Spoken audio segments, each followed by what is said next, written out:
All right, good evening. Call the regular meeting of the Ames City Council for Tuesday, March 26th to order. Welcome, everybody. And tonight we're pleased to invite Karen Sebde and Daryl Beggy to share a few words about the Story County Community Foundation. And council, they reached out and said, hey, we'd like to give you an update. So I said, sure, I'd love to hear that. So they promised me it would be less than 3 hours long. So we're very happy about that. You'll have to cut him off, I'm sorry. Or 5 minutes, one or two. I'm Karen Sebde, Executive Director for the Story County Community Foundation. Daryl Veggie, Donor Relations with the Story County Community Foundation. I believe Daryl left some items right in front of you for reference. We just wanted to say, introduce ourselves. We're just under a year in these positions. And to tell you all the good deeds that the Story County Community Foundation does, not only for Ames, but for communities in and around Story County.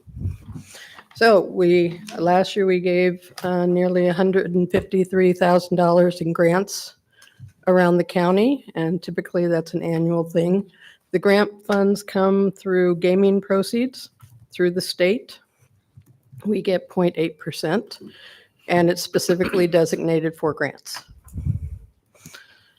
As you can see, last year our biggest grant was $25,000 to the Baker subdivision for Habitat for Humanity, but we give to numerous organizations over $2 million in the 19 years that we've been in existence. But we also do endowments for nonprofits and for individual donors, donor advised funds, and their family funds. So, Daryl. Mr. Mayor, members of the council and staff, thank you for giving us a few minutes. We're just here, as I said, just to remind people, including the people that are watching on Channel 12, that we are here, the Story County Community Foundation, and we've got a lot of good things to offer to members and communities and organizations of Story County. The sheets in front of you first one tells a little bit about what we do. The second sheet gives the grants that we've given out over the years, and we've given out a lot of grants, some of them to municipalities. Last year we gave out to the City of Ames Fire Department. We give a lot to Colo, and just the different organizations within Story County. The last page shows the different funds that are available.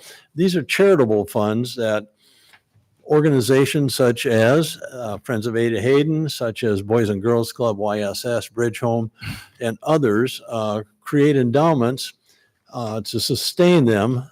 And this is a nice way for people to give to organizations that they love and also to get a nice tax benefit. And I'm not going to go into that through the donation that they give. So we like what we do, and Karen and I are both part-time. We think it's a great organization. That's why we're here.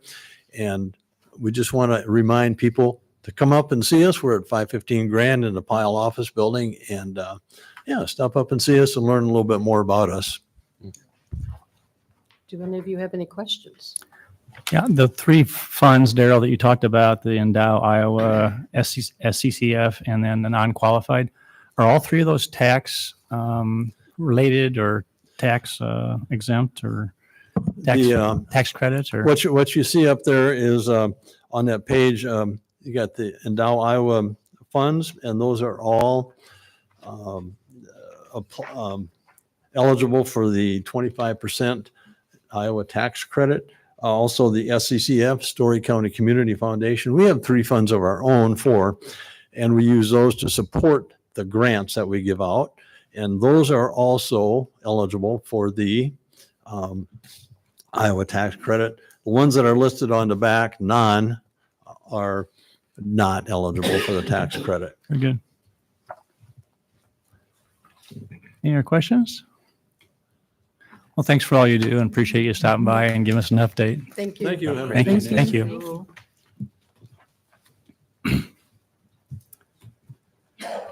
All right, we'll move on to consent agenda. Does council, anyone want to pull an item from consent? Seeing none, entertain a motion to approve consent. Move consent. Second. Thank you. Roll call. Aye. Aye. Aye. Aye.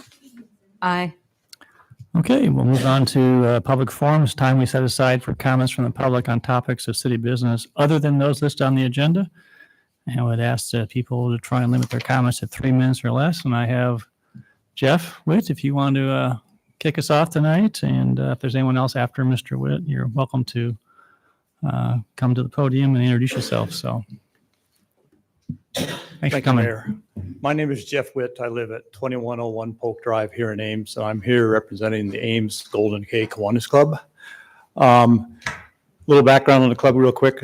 You've got an item on the disposition of correspondence to talk about. I realize we can't talk at that time, but I wanted to make a few comments. So our club has been around since '86. We have about 90 members. We're dedicated to improving the world one child and one community at a time. We've donated about $250,000 to various children's charities here in town over the last 15 years.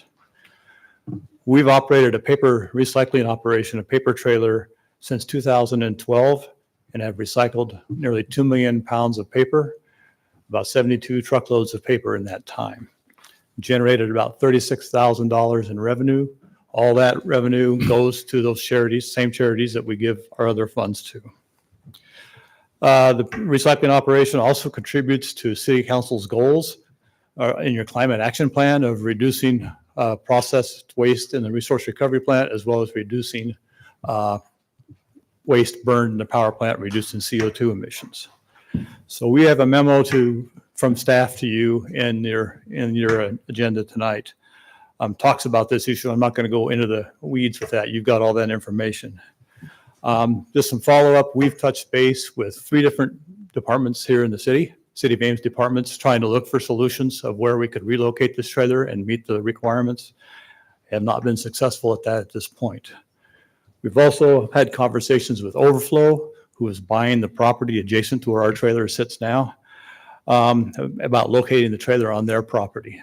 And I want to point out that the memo that you have is not really accurate. We are still in conversations with them. Those conversations have not broken down. We are pursuing a different avenue before we maybe go back to them to follow up again. But there are many issues with them that they've got to work through: cost, liability, all those types of things that we need to work through. So what we are asking is that we understand the code issues that are there. They've been pointed out by planning and zoning. Our club, as a philanthropic type club, does not have the resources to pave a parking lot or those kind of things. We're asking the City Council to allow the paper trailer to remain at its current location. Both property owners support that. You've got letters from them in the previous memo that we sent to you. If you do not support leaving the trailer in that location, and we cannot find another place, we're probably going to end up shutting the operation down. That would likely occur around June when we fill the current trailer. If we cannot find another place to put the trailer at that point, we would probably shut the operation down. So I'd like to thank you for listening, and I appreciate your consideration, and thank you very much. Thank you, Jeff. Does anybody else want to address council tonight under public forum? All right, we'll close public forum and move on to item number 25, resolution approving geothermal easement agreements for Baker subdivision.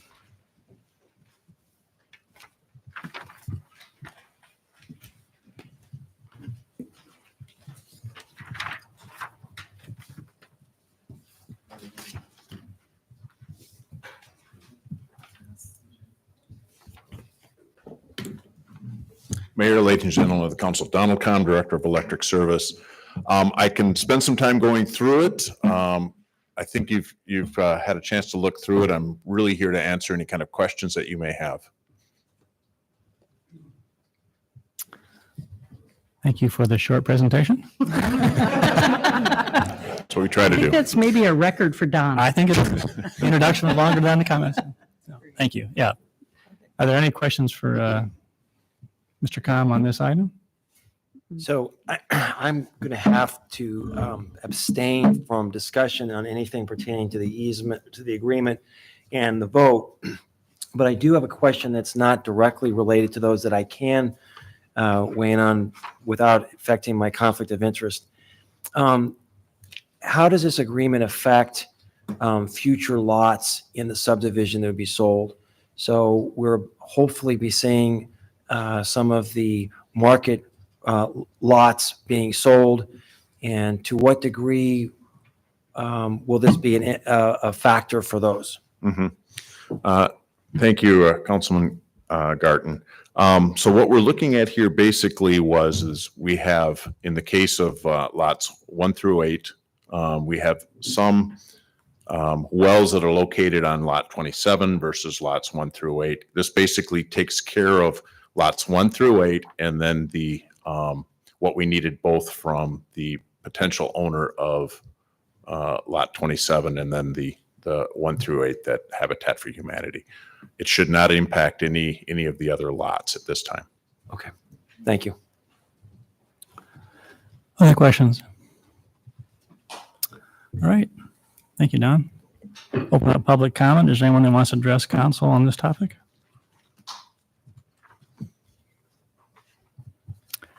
All right. Seeing none, we'll close public input.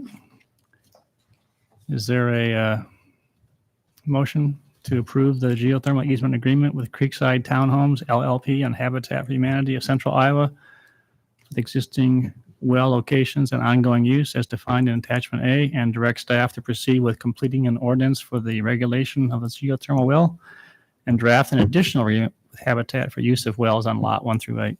So moved. Second. Okay. Roll call. Abstain, conflict of interest. Aye. Aye. Aye. Aye. Okay, thank you. We'll move on to item number 26, combustion turbine fuel oil pipe installation project completion. So in a nutshell, this came before council on the March 12th meeting.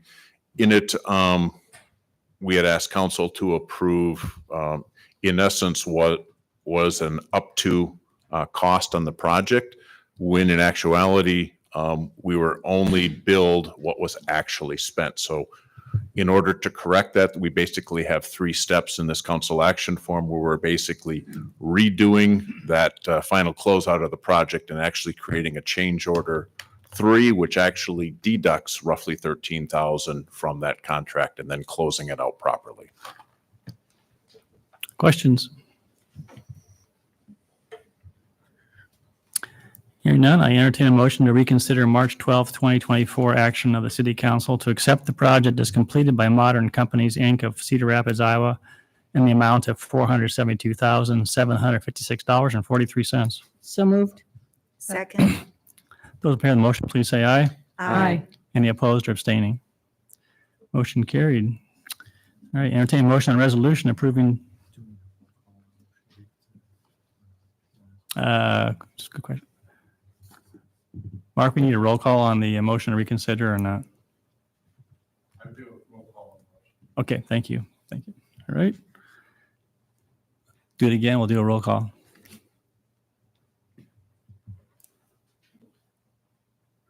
Aye.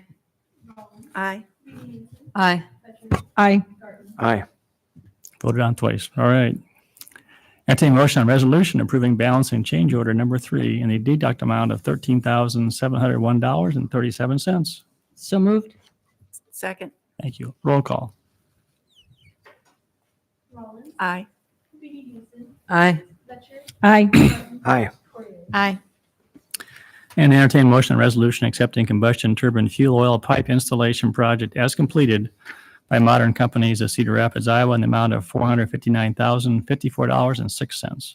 So moved. Second. Roll call. Aye. Aye. Aye. Aye. Aye. Very good. Thank you. Thank you, Don. All right, move on to item number 27, discussion of text amendments for housing development and subdivision standards and general zoning standard flexibility. Kelly.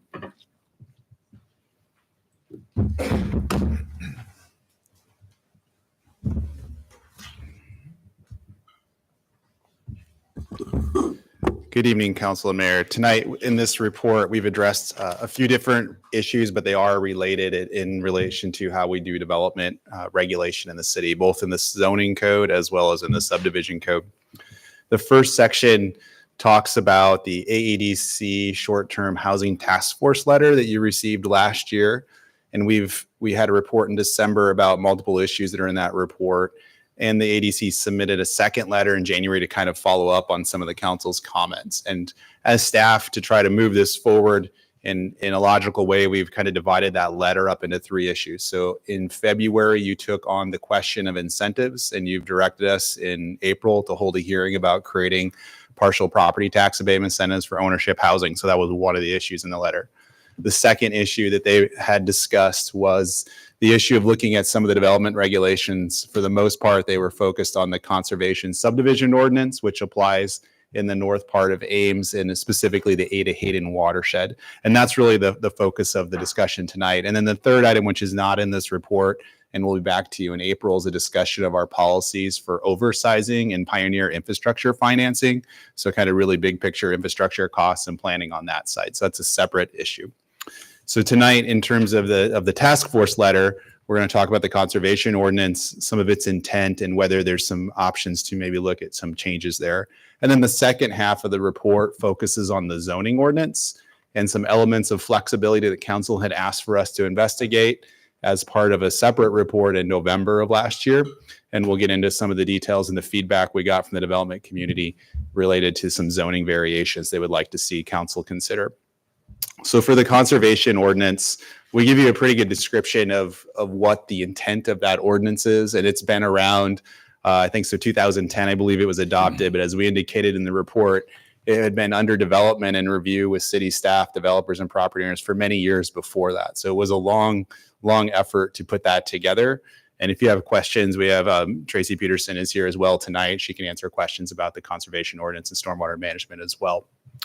So there's some pretty clear intent of what we're trying to accomplish, and it only applies to particular areas of the city. It's not a citywide ordinance. So we have extra expectations in the Ada Hayden watershed focused on water quality and different techniques for treatment. That we still have a stormwater management ordinance that applies citywide, but there's an enhanced version really through this residential subdivision standards.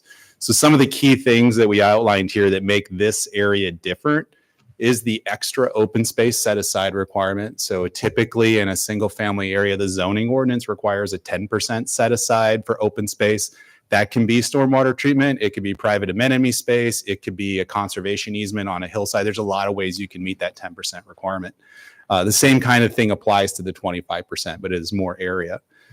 It does require that the lot layout have 80% of lots front on open space. So that is not a standard that exists in other parts of the city, but that is a design standard trying to situate homes and development around conservation areas, which leads to the idea that conservation areas are interconnected throughout the development. And all of this really feeds back to those intent statements that we're trying to do water quality treatment in a cohesive manner throughout the development, not focusing it to one space, but using a landscape treatment and multiple treatment measures to improve water quality as it filters through the project. And so you can see there's some other ones then that talk about minimizing mass grading on the site to, again, preserve soil qualities, interconnect the spaces, then within those open spaces to look at interconnected trails and paths, and then emphasis on swales and conservation areas for water quality treatment measures. So those are those 6 things that we identified as really the key elements that are different than other places. There's more detail for some of those, but we've had this for a while. So we've had a few projects approved within the conservation ordinance, essentially Quarry Estates and Hayden's Crossing on the east side of Hyde. They probably had the fewest actual significant natural resources on them. They did go through the conservation process, did a resource assessment, went through subdivision, master planning, zoning, all of those things. But then we look at the west side of Hyde Avenue, and you have an actual significant creek flowing through that property. You have some wetlands on properties there, and they have more issues to address under this ordinance than maybe what you saw in those other 2 projects. So that's Hayden's Preserve, formerly Rose Prairie, and then a separate Hunziker project called Auburn Trail. Now, you've seen some preliminary designs for those, but neither of those projects have moved forward. And I believe that's why the task force brought this up. It's a substantial amount of land.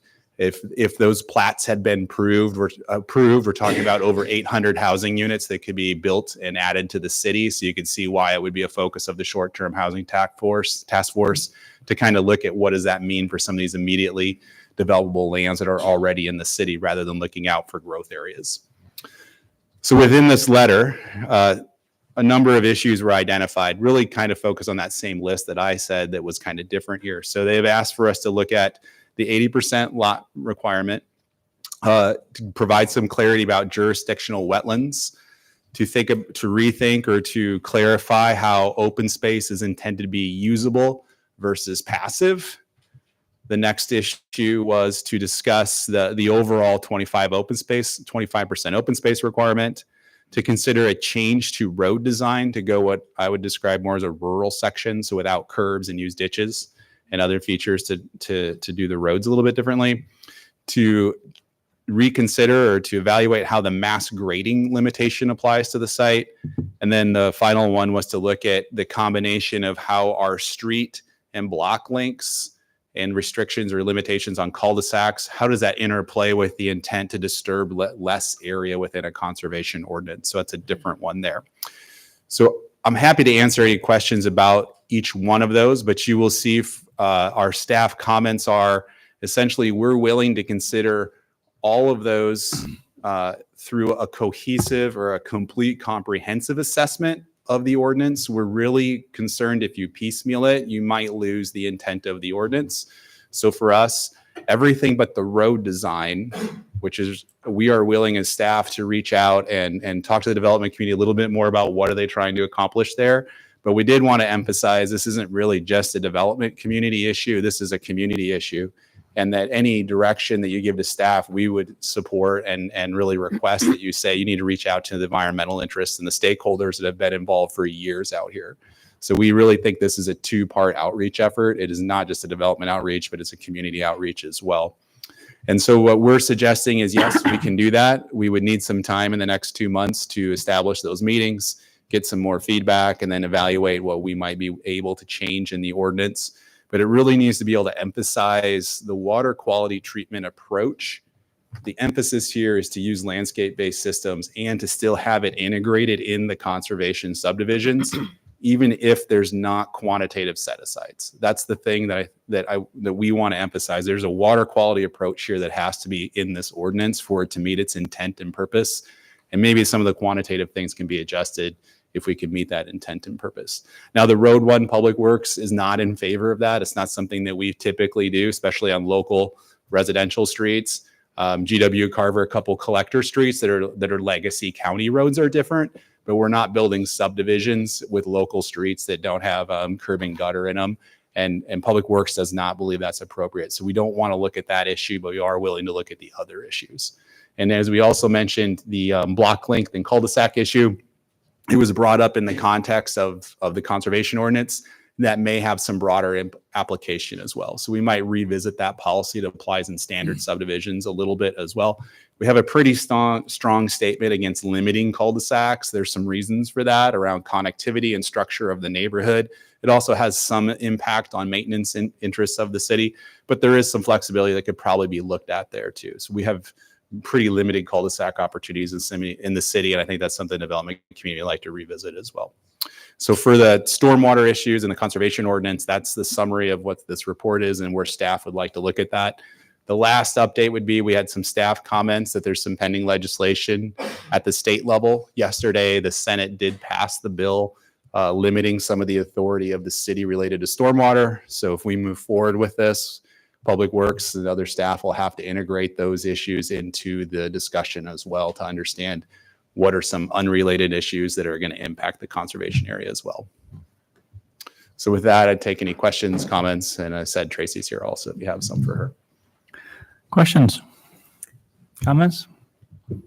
Kelly, I have a kind of overarching question, not digging into the specifics, but this plan, I guess I shouldn't call it a plan, the conservation subdivision standards were developed using what were considered best management practices in 2010. Now, I'm assuming that best management practices may have changed since then. And I know that there are people in the audience who probably have a better handle on that than I do. But it seems like that's a relatively long time to go without significant consideration of changes, given that we're striving for those best management practices. Am I missing something, or has there been some best management practice evaluation done? Oh, Tracy's coming up. yeah, Maybe she knows. The short answer is there's the Iowa Stormwater Manual, and it's an ever progressing thing to work on BMP. So there isn't a static one answer from 2010 that applies in the conservation ordinance. Public Works staff, which Tracy can elaborate upon, keeps us up in the profession and keeps us up with the technical expectations. So I started over 20 years ago, and immediately I was pulled into meetings talking about low impact development in the Ada Hayden watershed. And so at that time, it was already being discussed how to protect that resource, but also how to work with design.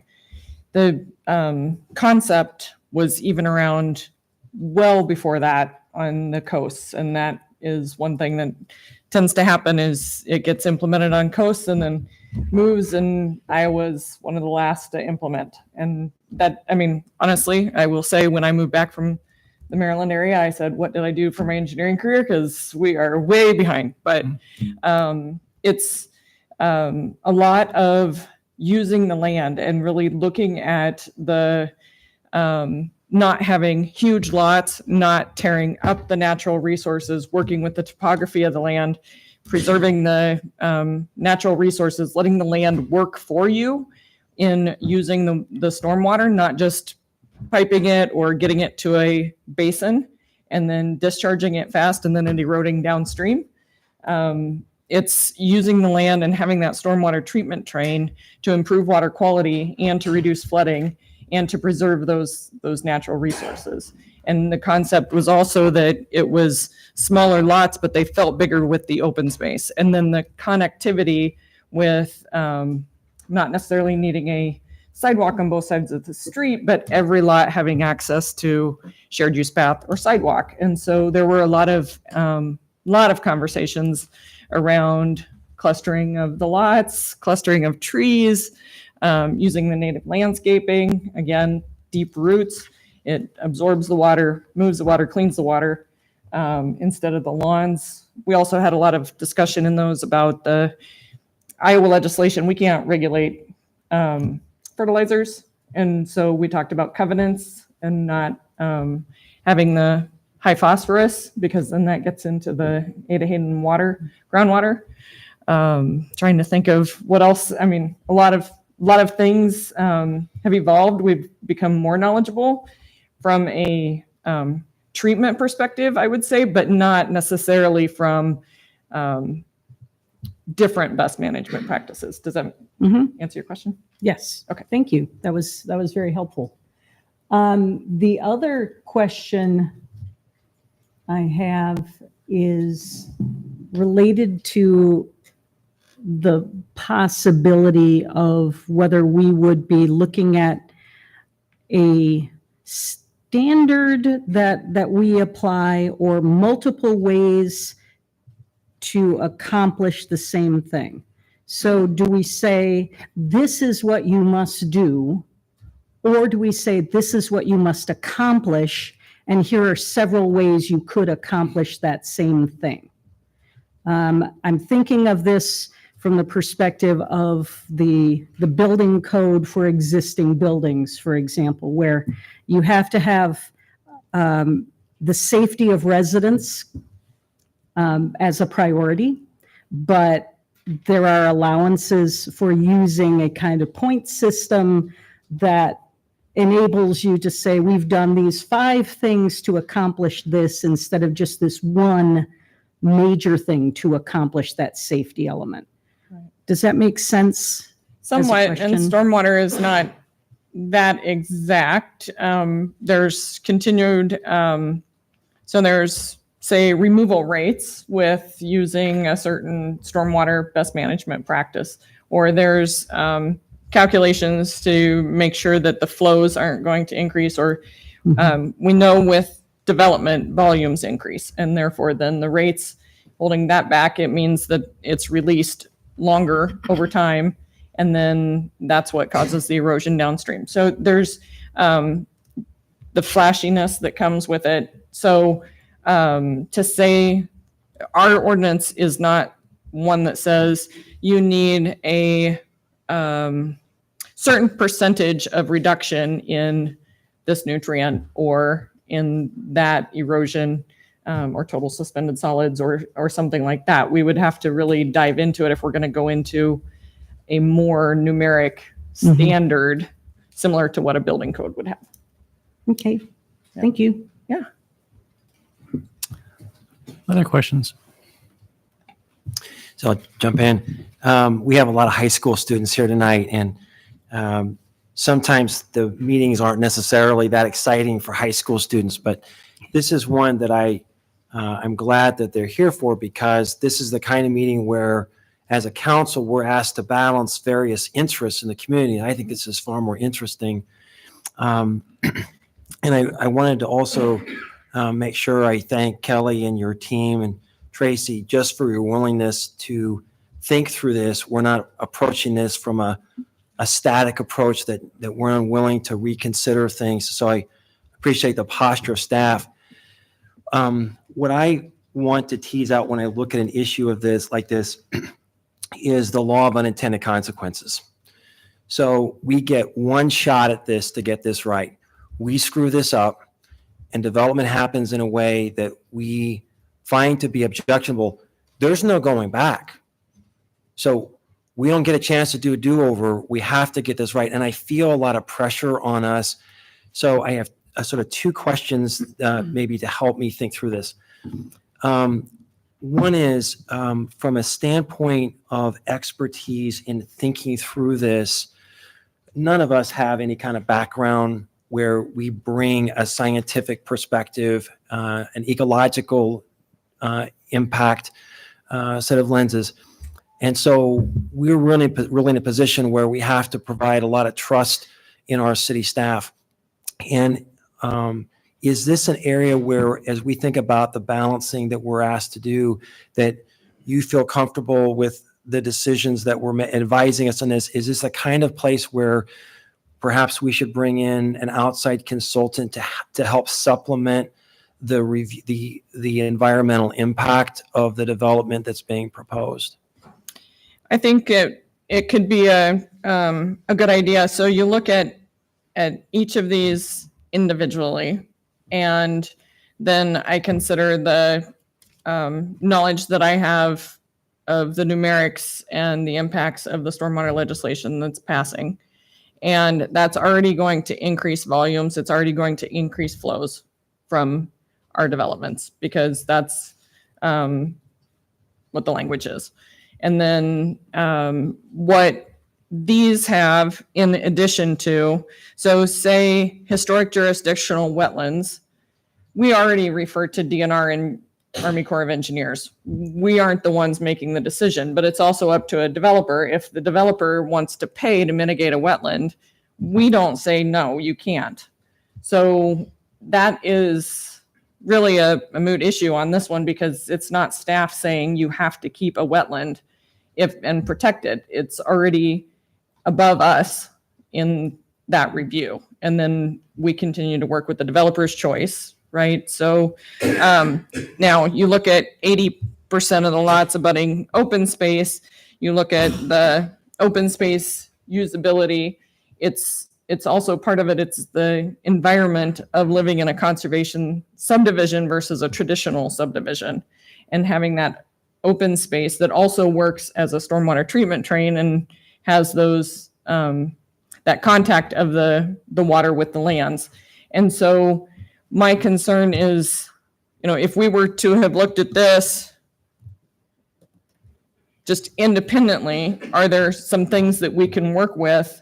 But then we also now need to consider that stormwater legislation that's already going to increase flows, which is already going to impact our streams, rivers, and lakes. So I apologize. Was Was my answer in there? So I would say that, yes, I mean, we've already, I've been working with some engineers already on the impacts of the stormwater legislation, and I think that we could very much hire them to then have a comprehensive look at this and that together, and it might be a really good scenario. And I agree that at everything's balance of development, obviously we want development, right? But we also need to protect the environment, including Ada Hayden. Yeah, and so you do so much. Can I just do a quick side note? I was telling John earlier, I was thinking about you yesterday. We had an inch of rain, and people don't realize how much impact Tracy has had on our community in terms of flood protection for the community. And I was out at the North Walmart getting some groceries, and I drove over to the water retention area, and I thought, that's Tracy's work. And so all over this community, your handprints are everywhere, making our community safer in flood water situations. So we don't say thank you enough for that stuff, but we appreciate that. But on this, I'm happy to make a motion to ask the staff to bring on expertise as you deem appropriate. But we have to get this right. And so I feel like there's a lot of weight on me and on us and the staff. A second question I have, we now have had some development north of Ada Hayden. Can you give us a sense of the impact that has had longitudinally on the water quality at Ada Hayden? Do you have that information, or is that something you could get for us later? We can look at that as part of this. I am not aware of any park creep into the conservation areas and into the park were obviously a concern as it was adjacent to the park, and really making sure that water quality was there as well. Again, stormwater treatment train, making sure that the water's in contact with the land. So what happens on the west side, and Kelly talked about this, is there's the stream that goes down through there. So it is, and then Auburn Trail further to the south actually has a waterway that construction's about to start on. We're stabilizing and having to move some of that waterway already because it's already eroding towards homes. So those types of things and the increased flows, if they're able to increase flows, we're going to have more stream erosion and things like that. And so I think that, yeah, just considering all of those things are really important. Okay, that's helpful. And the final thing, Mayor Hale has done yeoman's work advocating for cities, not just Ames, but the cities of Iowa and the erosion of home rule. And this is one of those issues where it really hits home, and where the legislature is in essence eroding our ability to make an Ames-centric decision.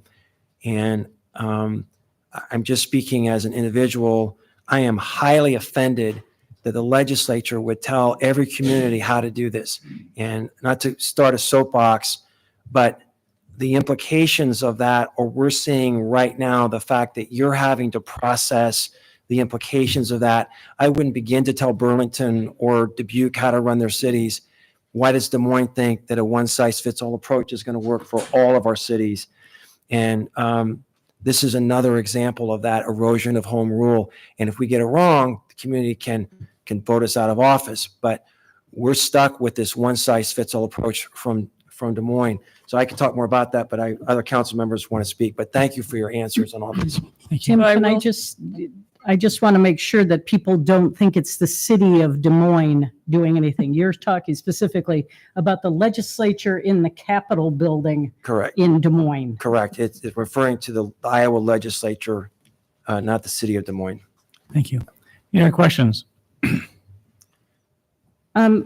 Given what Tim has just said, I'm wondering, is there perhaps some wisdom in waiting to see what the implications of the new legislation are, given our current pattern of development?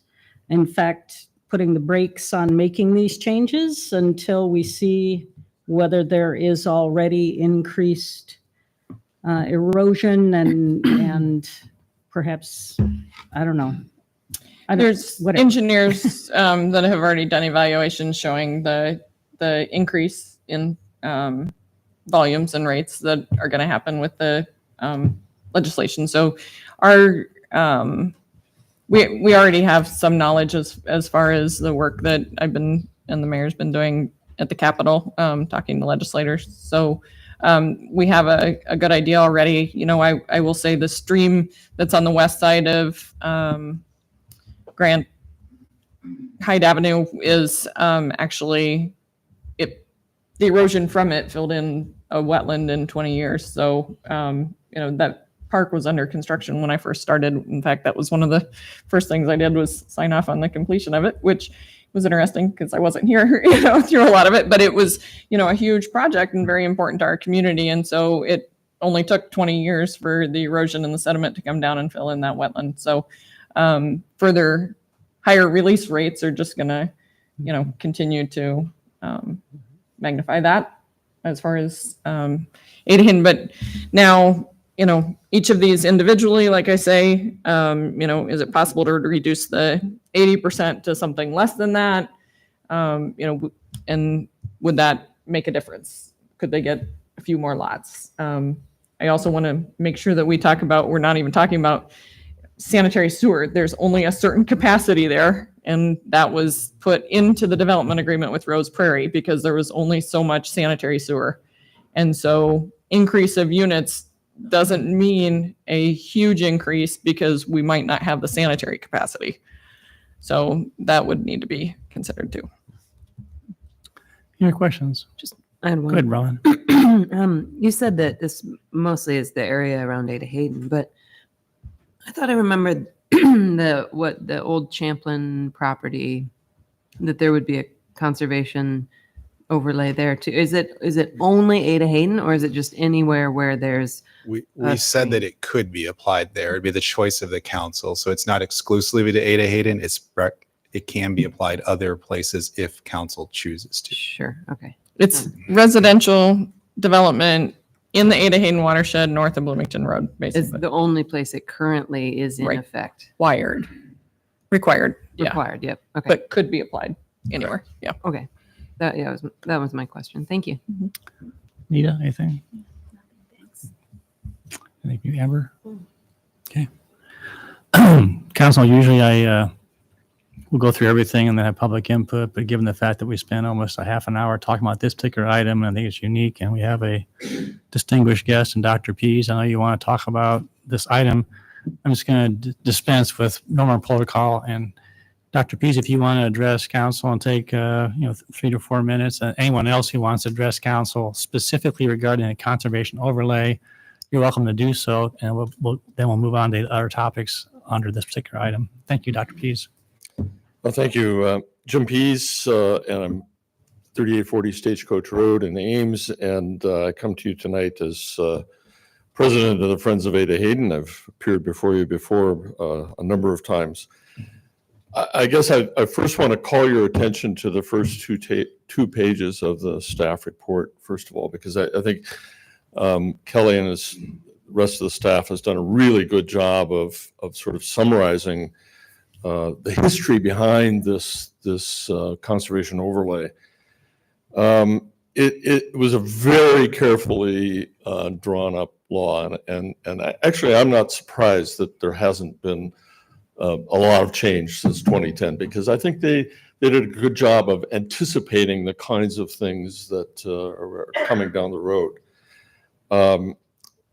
Tinkering with this very carefully and thoughtfully constructed ordinance, I think has to be done with a great deal of care. And I applaud the task force and city staff for coming at this problem with tweezers and not a meat cleaver, as I was afraid might happen. However, I would just provide a note of caution. Small changes may indeed seem small now, but they can add up over time. They can have a cumulative effect that really does a lot more in the long run than more harm in the long run than you think. It kind of erodes the intent of this overlay. You add that to the legislators' removal of your ability to exercise local control, all of our ability to exercise local control. And I fear that we're this conservation overlay, the intent of it will be eroded, just like the land erodes. And two examples here that I think, and two things in particular with this, although I really think the staff has done overall a good job in looking at these. The 80% rule, 80% of the lots, and the open space rule of regarding 25% of the open space, they're based not just on the general welfare of the people that live in the community, but really the welfare of the land. It's a question of, as Tracy was referring to, a question of the land's ability to handle the runoff from these impermeable surfaces we call homes and roofs and driveways and roads, so that you can handle as much as possible on site, rather than running off into adjacent streams, adjacent waterways, or storm sewer systems. Allowing developers to crowd more and more homes into more property diminishes the land's ability to do that function for us. So be very, very careful with how you choose those it increases the runoff, degrades the streams, and certainly the wetlands that protect that incredible water source. So while I really appreciate the staff's other comments on the task force's recommendations, I would ask them to sort of reconsider how much flexibility, particularly in this watershed and in the other places that we might apply this conservation overlay, how much flexibility you want to provide there, because it can have a cumulative effect in the long run. As I think the staff report notes, two developments have already gone forward, and yes, they're pretty flat compared to the land on the west side of Hyde Avenue. But Quarry Estates and Haynes Crossing have been very successful. Lots of times developers will say it's driving up these regulations are driving up the cost of housing, and really these are minuscule. The costs associated with these kinds of developments are so minuscule compared to the three real drivers of housing costs. One is the high cost of land that they pay to put these housing developments on. Secondly, interest rates, and thirdly, the building costs. That's what's driven up housing costs, not that you have to put in curb and gutter or extra detention basins, or being careful of how much open space there is. That's what drives the real price of housing up. I think these regulations have done a really good job of protecting the city's considerable investment in the Ada Hayden watershed and in the water quality that we all care about, and we need to increasingly think about as we go down the road. So be happy, as the Friends of Ada Hayden would be happy to be involved with future discussions about the tweaking of this ordinance, because we think it's been really done a pretty darn good job for the city of Ames. Thank you, Dr. Pease. Anybody else want to address council on the conservation overlay only tonight? All right, we'll close public input on that particular part of the item. Tracy, a couple quick questions. One is, does the overlay supersede the legislation, or will the new stormwater legislation that got passed, will that supersede the conservation overlay? Was there any provision in there that said if there's additional overlays? At one time, I think they had some kind of language that was embedded in that would say an overlay could potentially require more stringent requirements in terms of stormwater. Right. So there's some parts of the legislation that we will need to look at, both conservation subdivision and Chapter 5B, our post-construction stormwater ordinance, to incorporate. So we would need to be bringing back changes due to those. As council's probably aware, it seems like amendments fly around like gnats in the State House, and they all of a sudden land and they get, boom, stuck in something at the last minute. So I wasn't sure if you're aware if there was something that was changed. And second thing is that if the new regulations do supersede the overlay, do you have any comments or assessment on what impact that would have on Ada Hayden and or these developments? And maybe it's too early to tell, and I understand it just got passed yesterday and it can be in a state of flux too. Just curious if you had any kind of a initial read. Again, we haven't applied it to this site. Calculations were applied to kind of a theoretical, site that didn't have necessarily a waterway through it or something like that we're dealing with. So what I do know is that it shows less detention and could increase rates and increase volumes of the runoff, and which then it has been shown to have erosive rates downstream, because we don't require the developers to take the receiving body of water and do any sort of protections. So, they have half a mile of stream before it goes into Ada Hayden. We don't require them to stabilize that section. And so it being unstable would then move or erode, and then that sediment go downstream. And what's attached to the water particles and then the soil particles, those nutrients go as well. Okay, thank you. All right. Luke, One follow-up question. That was a very helpful question. So if that does take place, can you imagine that we might need to rethink Ada Hayden in light of that? So are there protections, things that we could do within what we can control that would provide some additional protections? And going back to your previous question too, maybe this is a very good opportunity to hire a consultant to look at the impacts of legislation, look at these types of things, really take a fresh look and say, okay, considering all of this and the need to protect and continue to not erode even waterways in our community, but also protect Ada Hayden, what do we need to look at?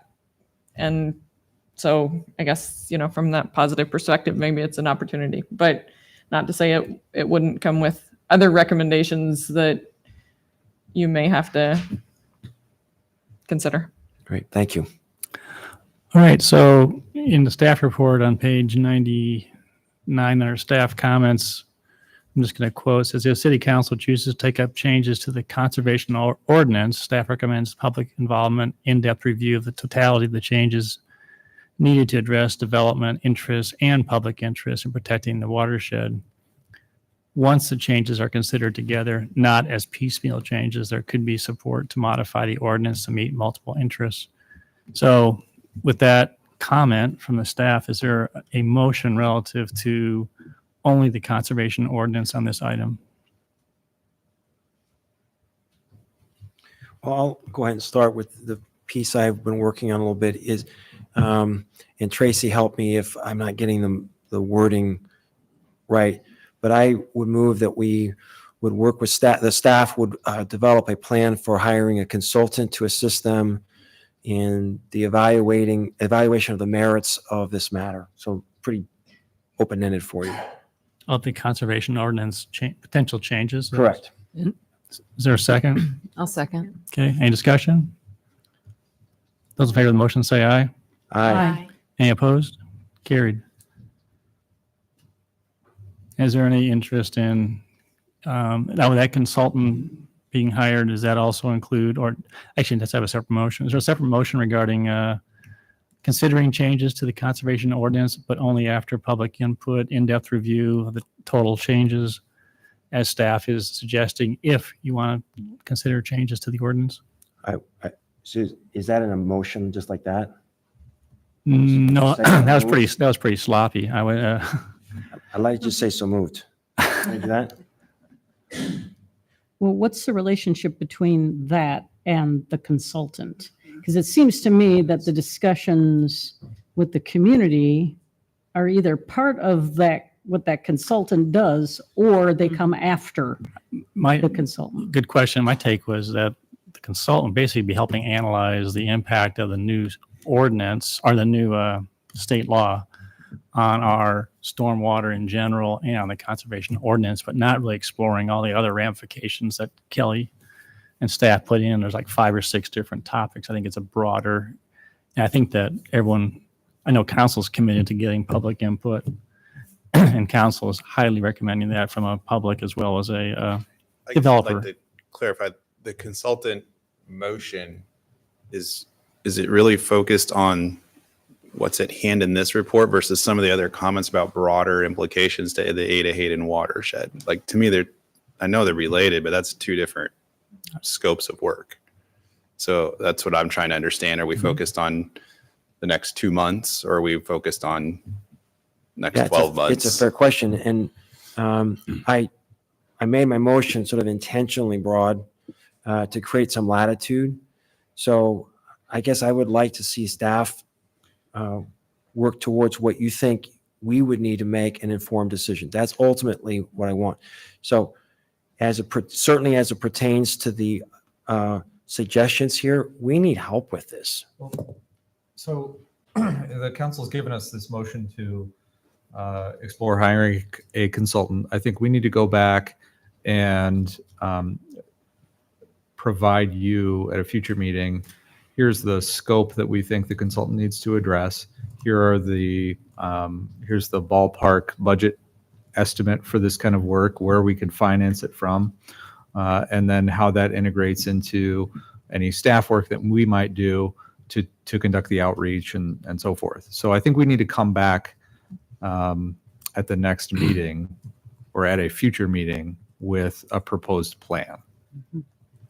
And it's often that with our, even our engineering projects or our stormwater outreach, that staff does take quite a bit of the lead, but having the consultants do some of the evaluation and the calculations or evaluation criteria, and then are there in support of the meeting, but it's primarily staff as doing a lot of the public outreach with the community. I'm sorry, I apologize. So is the intent, and when council voted, was it understood that all the items that Kelly reviewed were embedded and wrapped up in terms of looking and studying and using the consultant to help accomplish that objective? In other words, is council supportive of looking at evaluating the conservation ordinance, including the buffer around stormwater? There's like 5 or 6 bullets. That was my main Okay. intent. All right. Everyone understand that? Okay. Then as long as you're all on the same page, I think we can go ahead and move on then. And then, again, I'm open to direction as far as the wording of this, but the staff has recommended this 2-pronged approach of reviewing standards. I would move that we move forward with this 2-pronged approach. What's that? So it's in the staff comments. Yeah, we haven't Well, gone over those yeah, yet, though. That's a sort of a separate discussion that Kelly's going to get into about the flexibility for staff and then zoning ordinance. Well, We haven't gotten to that part I yet. apologize. I thought it was pertaining to just Oh. the conservation overlay. So is there a next step then, Mayor, that you're looking for direction on? Well, I think you made that under the motion. That's what I was trying to So there's- clarify, was that yours. I think we just, I think it's been said. I think my understanding is move forward with the outreach as described in the staff report about these topics, add in a layer of what a consultant may be needed for, or add to the process. That's what I just think we're just confirming that's the intent of council, is to move forward with the outreach concurrent with figuring out if a consultant's necessary to help support that. I think that's the only question. Okay. Thank you. I think, Brian, your point is well taken, is maybe just to come back with a summary with the consultant is maybe just summarizing, here's what we're going to be moving forward on, would be helpful so we're all on the same page and so they don't go down one path and find out, oops. But what I heard was that everyone's supportive of what the staff is suggesting is worth examining, but for eliminating curb and gutter on the roads, essentially. Okay.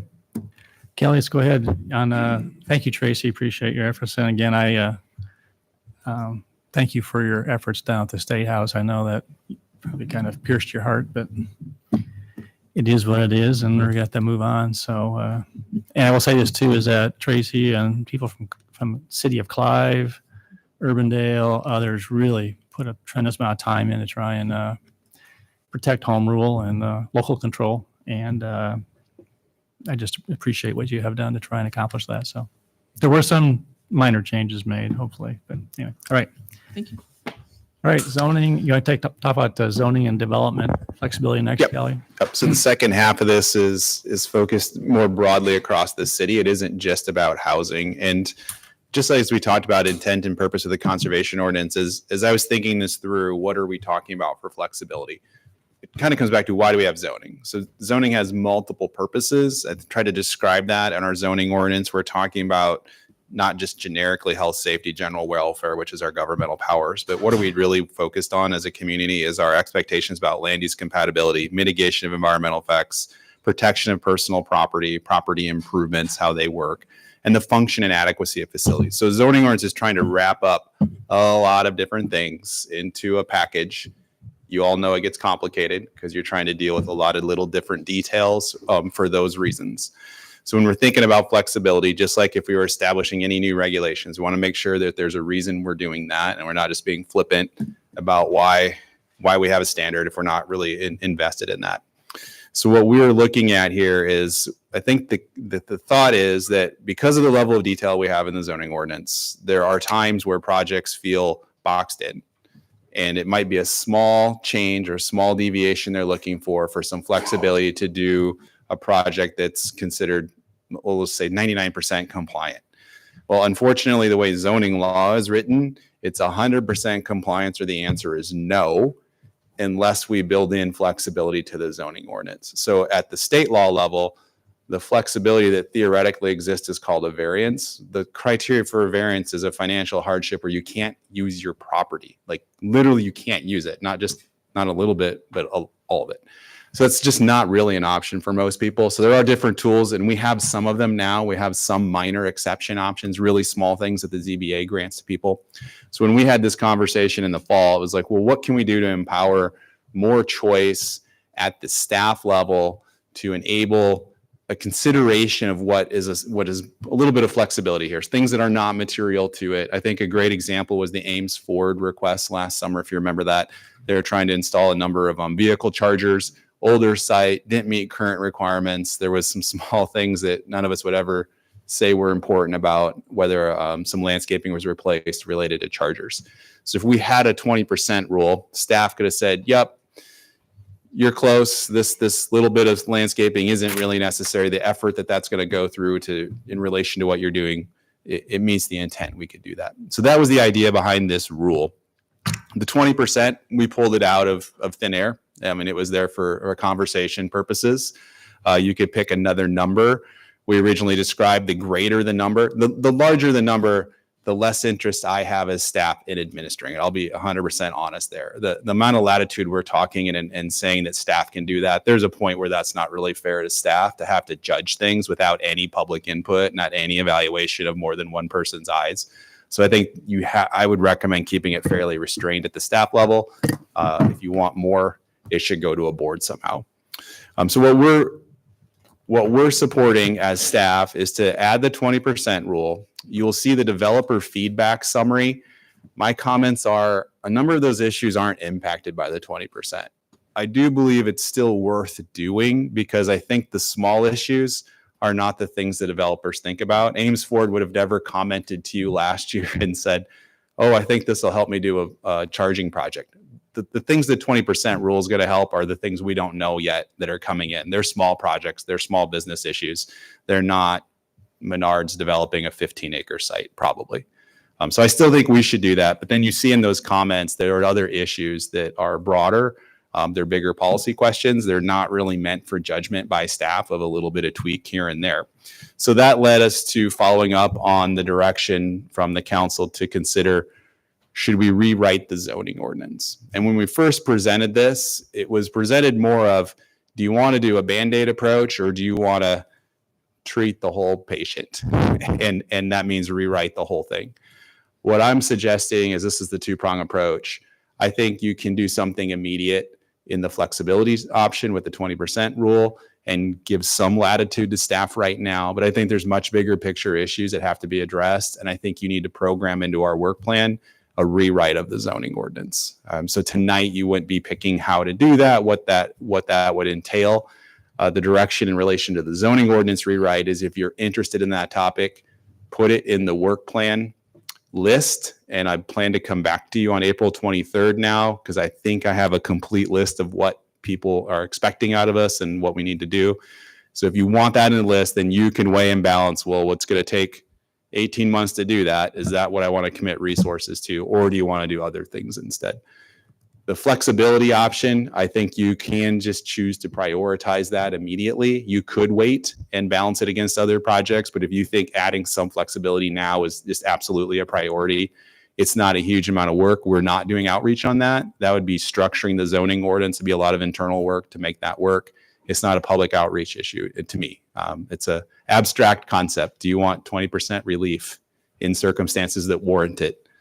Basically, your answer is yes, whenever you ask that question. So I think we're looking at this as these two options. I would like direction on both tonight, which way to proceed. And I'm happy to talk in more detail about any of those options or the developer feedback, what some of that might really mean. Thanks, Kelly. Any questions on these two items, the 20% flexibility allowance and then the zoning ordinance update? So I have a question about the zoning ordinance update. In terms of the work of your unit, how will that update then allow you to do your work better? Like in terms of how you're weighing what you're doing right now versus injecting all of this work into this product and then coming out the other end.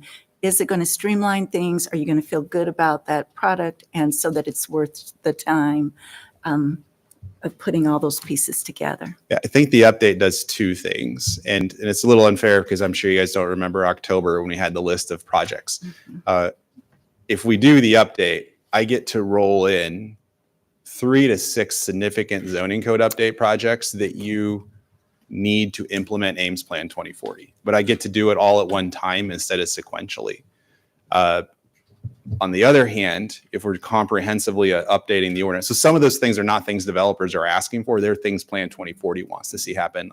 Great example is the urban corridor designation. We don't have zoning for Lincoln Way on the west side of town. So that would be something we can roll into an update or do it as a single project. But the other thing is, well, how's it going to make the work better? Well, we'll have answers to implement 2040. So there's less policy questions there.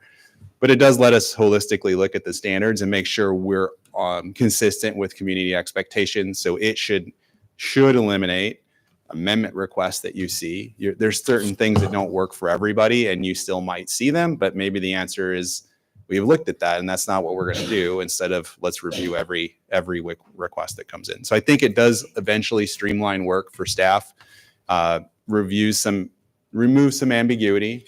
It's a lot easier to tell someone, we just adopted this, people are interested in this standard. It's probably not going to change, versus, yeah, it was adopted in 2000. I don't really know if it applies anymore, because that's kind of a different thing. So I do think it helps streamline it. I think it makes a more efficient review for the development community, but it clearly will implement many of our Plan 2040 priorities. Okay, Thank you. All right, open up public comment. Is anyone who wants to address council on 20% flexibility allowance for staff and or zoning ordinance update options? Seeing none, we'll close public comment. Council would take a motion on these items separately. One is the 20% flexibility allowance staff is recommending or suggesting. Go ahead and move forward with that. Is there interest in that or not? Move that we give staff a 20% flexibility as requested. Second. Okay. Any discussion? And this is in keeping with what the council's communicated desire to streamline the process and give more discretion to staff. I think this is exciting. So, And that's specific enough, Kelly, for, you know what you requested? I know what I requested. So I think what I would do with that motion, if that's approved, I'm going to draft language and go straight to P&Z. I might present two options to them, depending on exactly where we turn out in terms of working with the city attorney's office. So I was not planning to come back and review multiple choices with you. I think we've talked about it enough that it's pretty clear. Add flexibility to the extent practicable, roughly quantitatively 20%. So I will go to commission and we back to you with a final ordinance to adopt. That's what I would do. Okay. Those in favor of the motion say aye. aye. Any opposed or abstaining? Motion carried. And staff's looking for direction on not asking for a approval for a specific work plan, but basically is council interested in having staff include a zoning ordinance? You call it an update? Yeah, update, Rewrite, yeah. rewrite as part of their work plan for future consideration. I would move that we ask staff to include a zoning ordinance update as part of the work plan for future consideration. So for a second. Moved and seconded. So I have just a couple of follow-up questions. So this was adopted in, and I don't remember when it was adopted. You say 2000? Yeah, so in 97, we adopted the old LUPP. In 2000, we replaced entirely the zoning ordinance, new terms, new districts, new everything. I'm not necessarily going to do that, but yeah, 2000, we just wrote a whole new ordinance. And you remember how many times has it been amended? Well, 77 times in the last 8 years. I don't know about the 15 years before that. Right. But there was substantial. So one thing to caution you, it's not going to be perfect when you adopt it. If you go back to 2000, council was repeatedly for multiple years going, okay, we didn't get that section right. We're going to replace it. Like it was meant to be done, but there's this work that you learn about while you're doing it. So it will be done, but you'll still get, we didn't know that was going to happen. We still got to change that section to get it right. And that was repeatedly done in 2000 for many years to get new standards adopted. So this is the first time the council has done anything of this scope. What's a ballpark of what we would be thinking about in terms of the time frame? Substantial community input is needed. So my thought, so right now, so if we go forward with this and you end up prioritizing it, the first thing we'll do is we'll have a workshop to kind of talk about style, intent, and the outreach program. My thought is that the core neighborhoods, the basic single family neighborhoods that we have, I don't see us impacting those areas. You've adopted the duplex standards, you've adopted ADUs, some of the other standards that would be normally a big issue to single family neighborhoods, which are the large swaths of land in the city. I don't think we're really changing those. I think it's going to be special purpose areas and commercial areas that are impacted. So I think the outreach is less because the audience is smaller to look at those things. So I still think it's a 12 to 18 month process. We might adopt pieces as we go and not just wait for one giant binder of new information. Maybe we'll do a substantial portion of it in process while we're working to get to that final part. That's things I would want to talk to you about, how you expect that to work. But I'd say 12 to 18 months. Okay. Those who have the motion say aye. Aye. Any opposed? Motion carried. Very good. Thank you, Kelly. You got what you need from the. I do. Thank you. Okay. All right, move on. Item 28, resolution approving amendment. Excuse me. Do you need I'm sorry, Kelly, do you need something on the PUD? Oh, I'm sorry. There was one other, yes. So embedded in the end of the report was one other task force recommendation. They had asked for us to reconsider how our PUD has a design standard relation to front doors and garages. We're willing to look at that. I think there's different, ultimately, you can come close to meeting that standard and meet the intent. So we can add some flexibility there. I think that's worth doing if that's going to make the PUD ordinance more usable for small lot homes. And that can be, again, it's a small issue. So if it wants to be immediately prioritized, it can. If you want to throw it into a later update or in the work plan consideration, that's also an option. So what kind of motion would we need to move it forward? It would be a motion to direct staff to initiate a change to the PUD overlay for front door orientation. I'll move that. So moved. Second. Those in favor of the motion say aye. Aye. Any opposed? Carried. Have I forgotten anything else, Brian?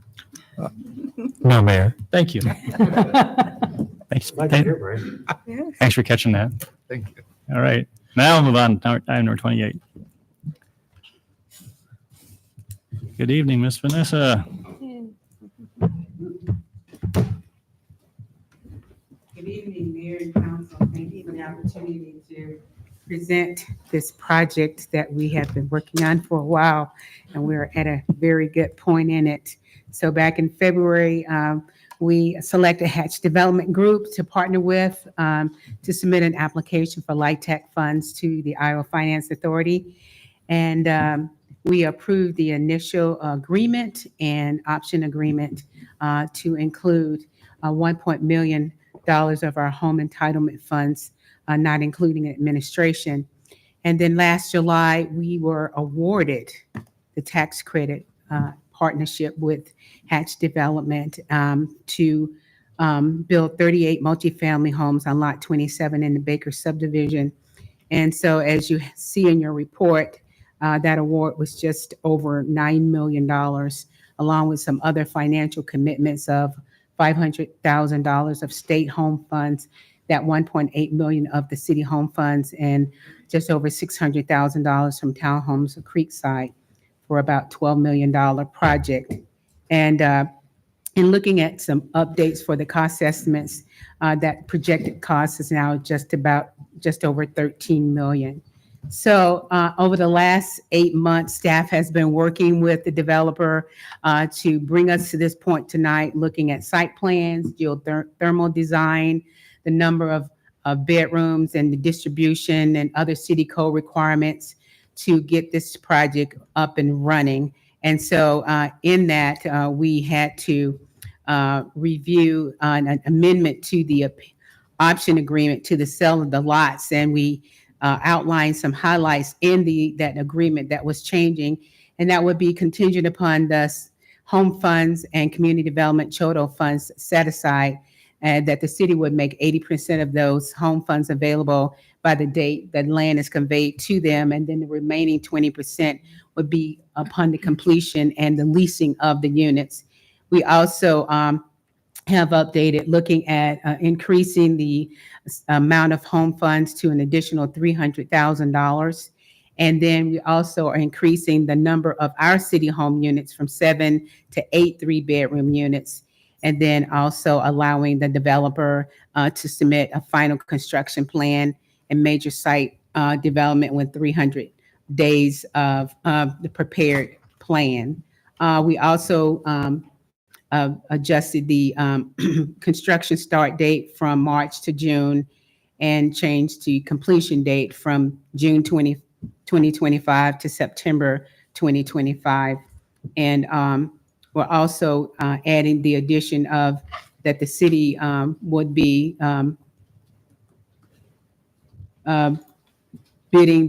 installing the geothermal system, and the developer would own that system after the end of 30 years.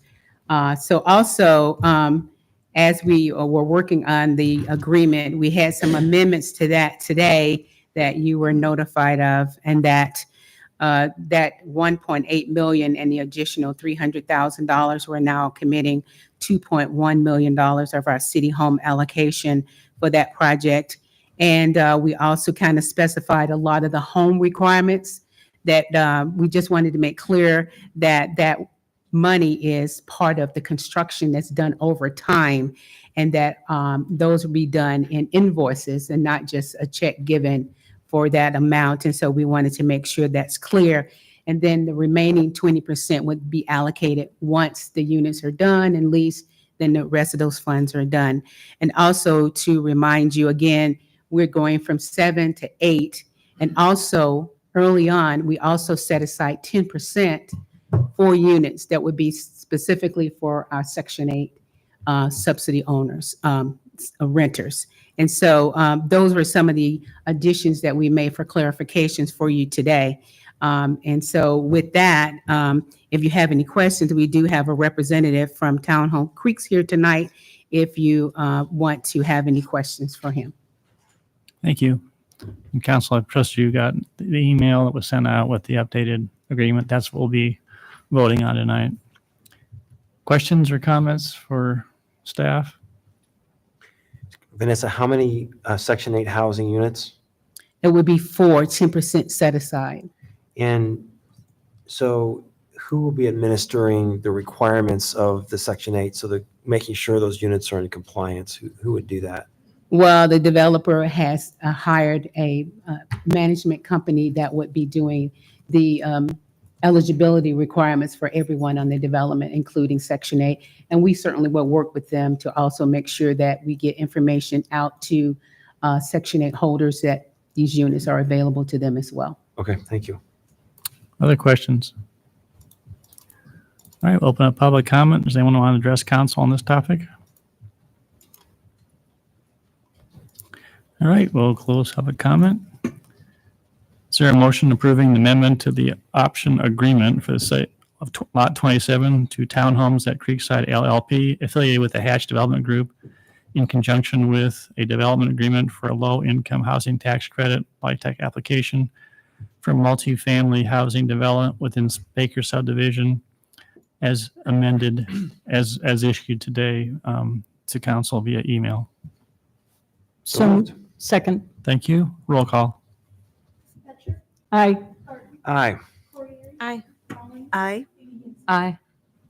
Very good. Thank you Thank for your you. efforts. All right, move on to item number 29, update on Parks and Recreation project plan. Keith.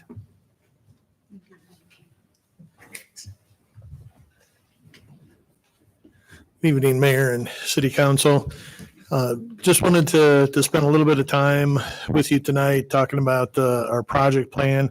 Remember when we talked through our CIP back in January, talked about taking the through June of 2025 to try to catch up on a lot of projects that we've had and have been sitting there. We didn't really add any new projects to the 24-25. We did increase some dollar amounts for some of the existing projects. So with that, just wanted to take a little bit of time. You have in the memo along with the attachment. I'm not going to go through in detail with this. You can kind of see we talk about design, bid, quoting, construction, installation, and so on with each of the different projects. I will just mention with the Fitch Family Indoor Aquatic Center, we are looking at starting demo next week. So that's a good thing. There are a couple of projects, if you're looking at this, there are some that, one in particular, which is a priority, which is number 13, Gateway Interior Building Renovation. And the reason that's a priority is we need to get that done so we can move some of the activities that we have in the multipurpose room here at the community center. So then that can be turned into offices. So we're working through that, getting some contractors lined up to do that work. There are 4 projects on this list that we're really looking to bid or put out to bid in the fall. That's project number 8, which is a car park, shelter, and restroom.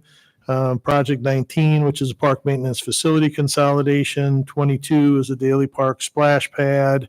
And then also number 34, which is the Ada Hayden path replacement. Really what we want to do with those projects, because of the size of those projects, we do want to put those out to bid. If we were to bid sometime in the next several months, it would not be a very advantageous time for us. So we want to take these next several months, get the documents ready, and then put those out to bid in the fall so those projects can be constructed next year. So really with it, you can see there's a lot of different projects. There are some things on here. Most of these are already in progress in one way or another. We either have the equipment purchased and just ready to be installed. We're in design, need to go out to bid. Various stages of a lot of different projects, which can be seen on this sheet. So with that, I would just entertain if there's any questions that council members have. Thanks, Keith. Questions? So I just, Go ahead. Anita. Go ahead, Anita. well, I was just going to ask, with 52 projects, is that fairly representative of a normal year? No. Okay, so then No, how no, are you it's- feeling it's- about that? Do you have the staff and the resources to do this in 12 Yeah. months? So one of the things that we have been doing, and right now we do have some vacancies on our staff, which are creating some unique situations for us to be able to get just the daily work done, and then on top of doing these projects. The reason that we have so many is that some of them have been delayed. They've been on the books for a while. And that's really what we wanted to do this year, is really try to get those caught up and get ahead of a lot of these projects. Because right now you can see we've got, I think, 7 or 8 playground projects. And we've got 3 of them going this spring. The equipment's already been ordered. We've got them scheduled for installation. So really what we want to do is we want to get out ahead of those. So we can order the equipment and then we can get them installed in the year that they are programmed. So is this normal? No, it's a high number. There are some projects on here, that we have. One actually working with Vanessa with Baker Subdivision. There's she wants to do a playground and a shelter. We have offered our assistance for that. We don't have anything in there yet. But if the time is right, we'll assist her with whatever we can to make that happen. There's the one with Iowa Creek that Public Works is doing through Brookside that will have some involvement from staff. And one of the things also that we're trying to do is with some of these projects is try to get some of our other staff, our project managers and our supervisors involved with managing some of these projects.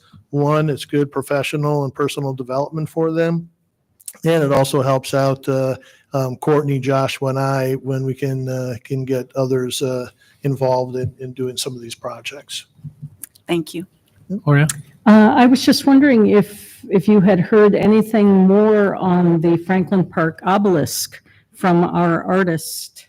Yeah, the last conversation that I had with Cameron was last year, because we wanted to get the base, the concrete base in, but we needed to know where the bolts needed to be and everything.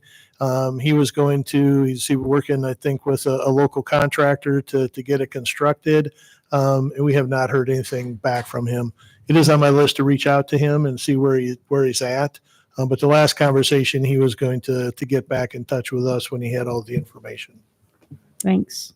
Yep. Any other questions? Keith, the Ontario Park Master Plan, could you talk about the timing for that? Yeah. So what our goal is that we will hire a consultant to help us with this. We wouldn't do that probably until later summer, maybe early fall. But then in the fall, late fall, early winter, what we really want to do is start having public input sessions and going out and I actually met with the Sunset Ridge Property Owners Association last week, kind of gave them an overview what was going to be happening. They just had some questions about what was going to happen with the park.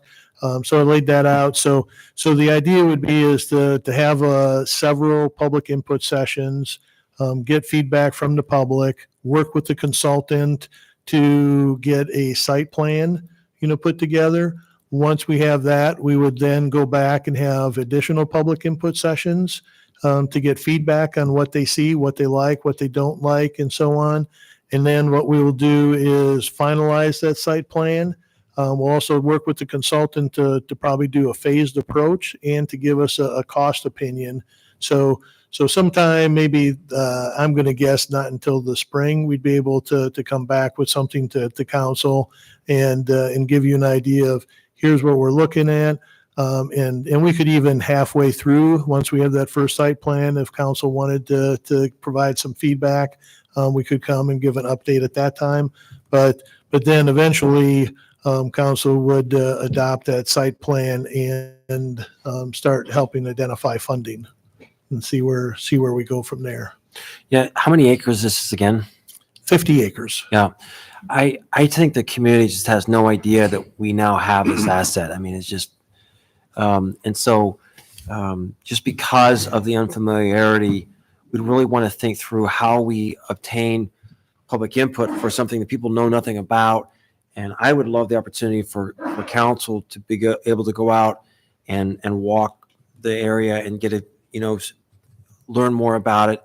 But I think public input is going to be really tricky with this in any kind of meaningful way. So, yeah, and that is, and we can arrange that. We'll work with the city manager's office to get something arranged. We already have taken the Parks and Recreation Commission out there on a tour, walk them around, and part of the public input could be tours of the site.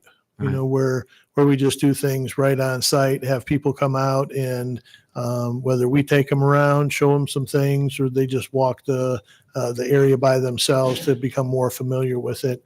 Again, we'll do a lot of outreach, try to get the word out in a variety of ways to really get a lot of people involved. Work with different organizations. We could work with Prairie Rivers, Friends of Ada Hayden. They'll be interested in this, work with their group. Just a lot of different Ames anglers might be interested. There's just a lot of different groups that we can work with to generate some interest. And one of the things, as I'm going and talking to different groups such as Sunset Ridge, I have some PEOs coming up and some other groups. I always talk about this and let them know that it's coming up as well. Yes, it's just a huge park compared to other things we've added. So thanks for the update on that. Yeah, you're welcome. Any other questions? Mm-mm. All right. Thanks, Keith. We'll move on to item number 30, resolution directing staff reallocating some money for the ice arena. Yeah. And with this one, just real briefly, we have radiant heat issues with over the spectator seating. We have radiant heat in the lobby as well. It's initial to the building. Was installed at that time. It's 23 years old. Lifespan's about 15. On this equipment. So in order to accomplish it, $65,000 to $85,000 is what we've had from one of the local contractors to get it accomplished. Right now, with the projects that we have in the CIP for the ice arena, we'll leave a fund balance of about $46,000 in that capital replacement fund at the end of June of 2025. No, June of 24, sorry. So with it, we're really looking to reallocate the money that's set aside for the women's locker room and put it to the radiant heat because that's much more critical to the operation.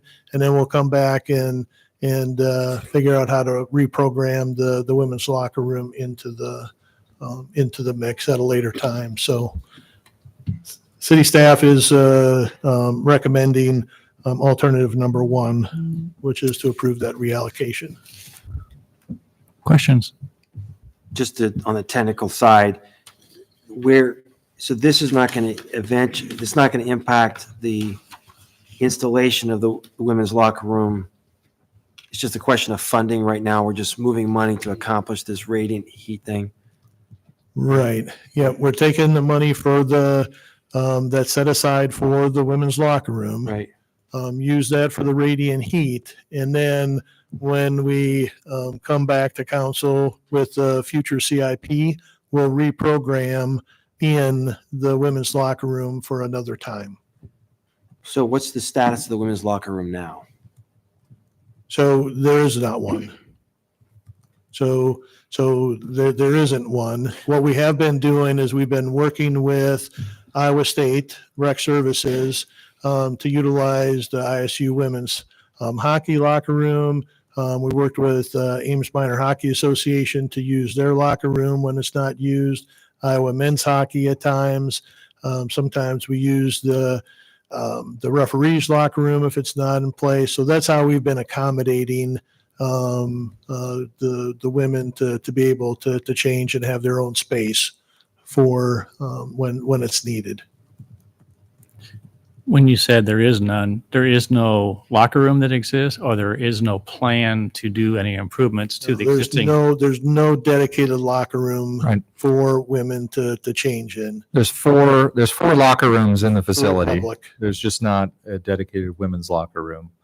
The locker rooms that exist in the facility are dedicated to various groups and Yeah, there's 7 locker rooms altogether. Iowa men's hockey, Iowa women's hockey, and Ames Minor hockey have dedicated locker rooms, and then there's 4 public locker rooms. And what happens is there's sometimes we can use one of those public locker rooms for women to change in, but there are times when we have a lot of games throughout a Saturday or maybe even a Friday night or a Sunday. It becomes very challenging to be able to make it all work. So, I mean, this is not a large sum of money for the city. I'm just brainstorming. Could we pull money out? I don't know what's in our council contingency, but just some other pot of money so that the work on the women's restroom could take place on schedule? Well, so a couple of things. We operate the ice arena as an enterprise, right? So it's supposed to break even. We don't take money from it. We don't put money into it from separate locations. I think Keith's telling you this heating project is an urgent need. Got it. The locker room, there's some other issues that are up in the air as to whether that project needs to proceed anyway. So we think it makes sense to proceed with the heating. Then we will come back with a plan for the women's locker room at a future time. And a way to fund it. Yep.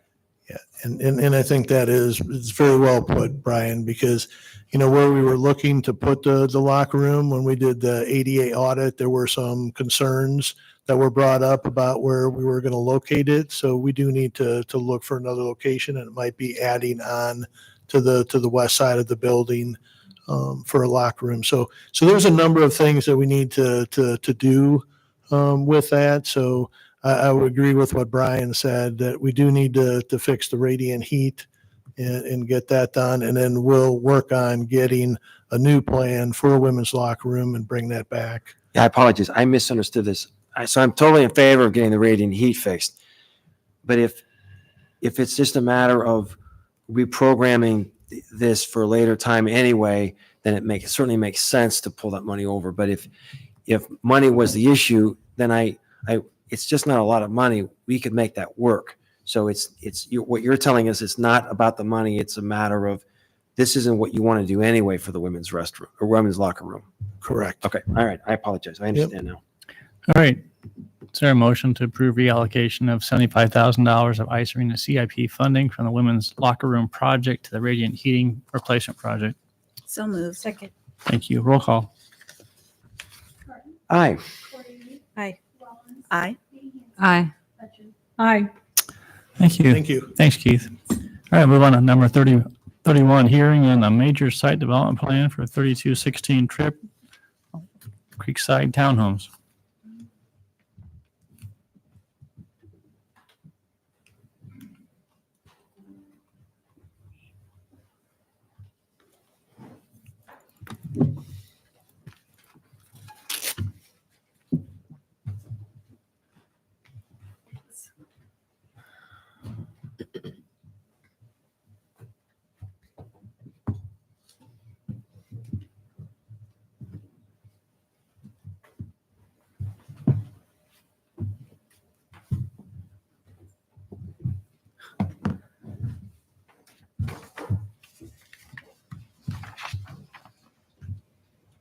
All right, good evening. Thank you. All right, so this is the site plan for our Creekside Townhome project. So we have got a final site plan now to bring to you 38 units of multifamily housing here. This is on the south side of Tripp in Baker subdivision. And as you can see there, that's the arrangement of the units. There are 6 individual buildings or separate buildings with groups of units in them. And so generally speaking, all of them have a porch design, walkout porch design on the front. There's 2 groups that face Tripp there, and then a few other groups that surround the parking lot and are within the parking lot there as well. The site plan does comply with the PUD master plan that was approved last year for this. And so that stipulated the number of units, parking, as well as the height of the units as well. These are 2-story units that are being proposed. And so this is the culmination of our last several months working with our partner developer. And that's really the summation of it. And I can answer any questions if you have any at this time. Questions?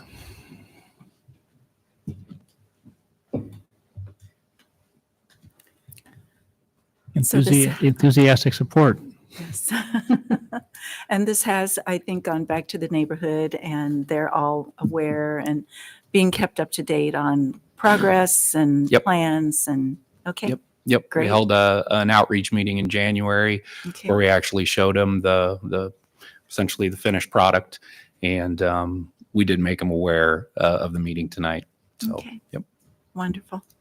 I'm assuming that the neighborhood is perhaps happy that there are now 2 parking places per unit instead of just 1.5, given that was one of their concerns. Yeah, when we met with them in January, I don't recall that issue being brought up. So there were no objections from what I can recall at that time. On the plan, this plan now has a playground. The first version of this didn't have a playground. This version does, so I appreciate that. Mhm. My question is on sizing of this. So any thoughts on, does this seem like we've right-sized this? It's located there on the right-hand side. I don't know what the right size of a playground area should be for a development like this. So I think the sizing of it early in the discussions, we kind of got a general size like that. I think the idea is to have just a little bit of open gathering space with some small playground equipment. I think that's the intention of our partner developer here in the future. We don't have detail on that yet, but I think the idea was to keep it fairly sort of like a pocket playground on site where people could walk out and play and bring their kids. And for just not to micromanage this, my only concern is this, it's right by the drive, so I'm hoping that there will be some kind of wall or some kind of protection for the children that are there. It just seems like it's a close proximity. Again, I'm not super excited about having electric car charging stations in a place like this. It seems silly, but we'll see if it gets used. But otherwise, it looks like a good plan. All right. I declare the public hearing on the major site development plan for 3216 Tripp Street, Creekside Townhomes to be open. Is there anyone who wants to address council on this project?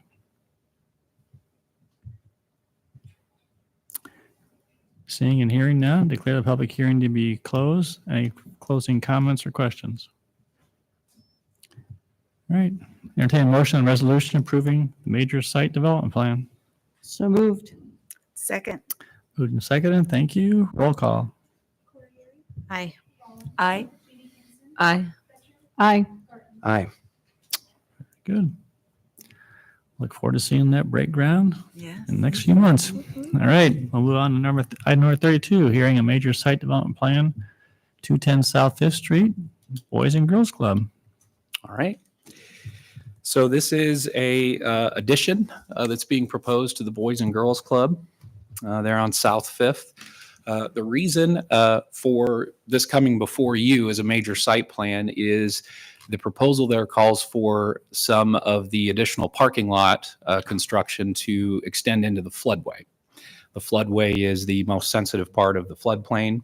And so in our floodplain development standards and in our zoning standards, whenever there is a development proposed in the floodway, that does require city council support.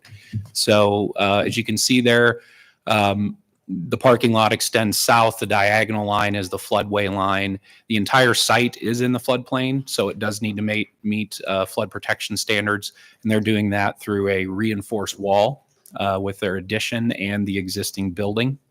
And so the addition will provide for additional program space and I think some additional offices there.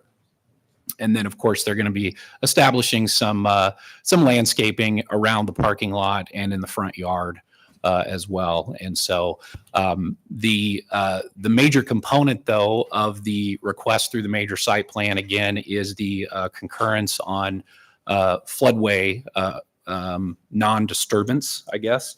And so from that standpoint, we have reviewed that. There is a no rise that's been submitted to us, and we've verified that there is no rise being created in the floodway. And then in addition to that, what's also required is an environmental assessment.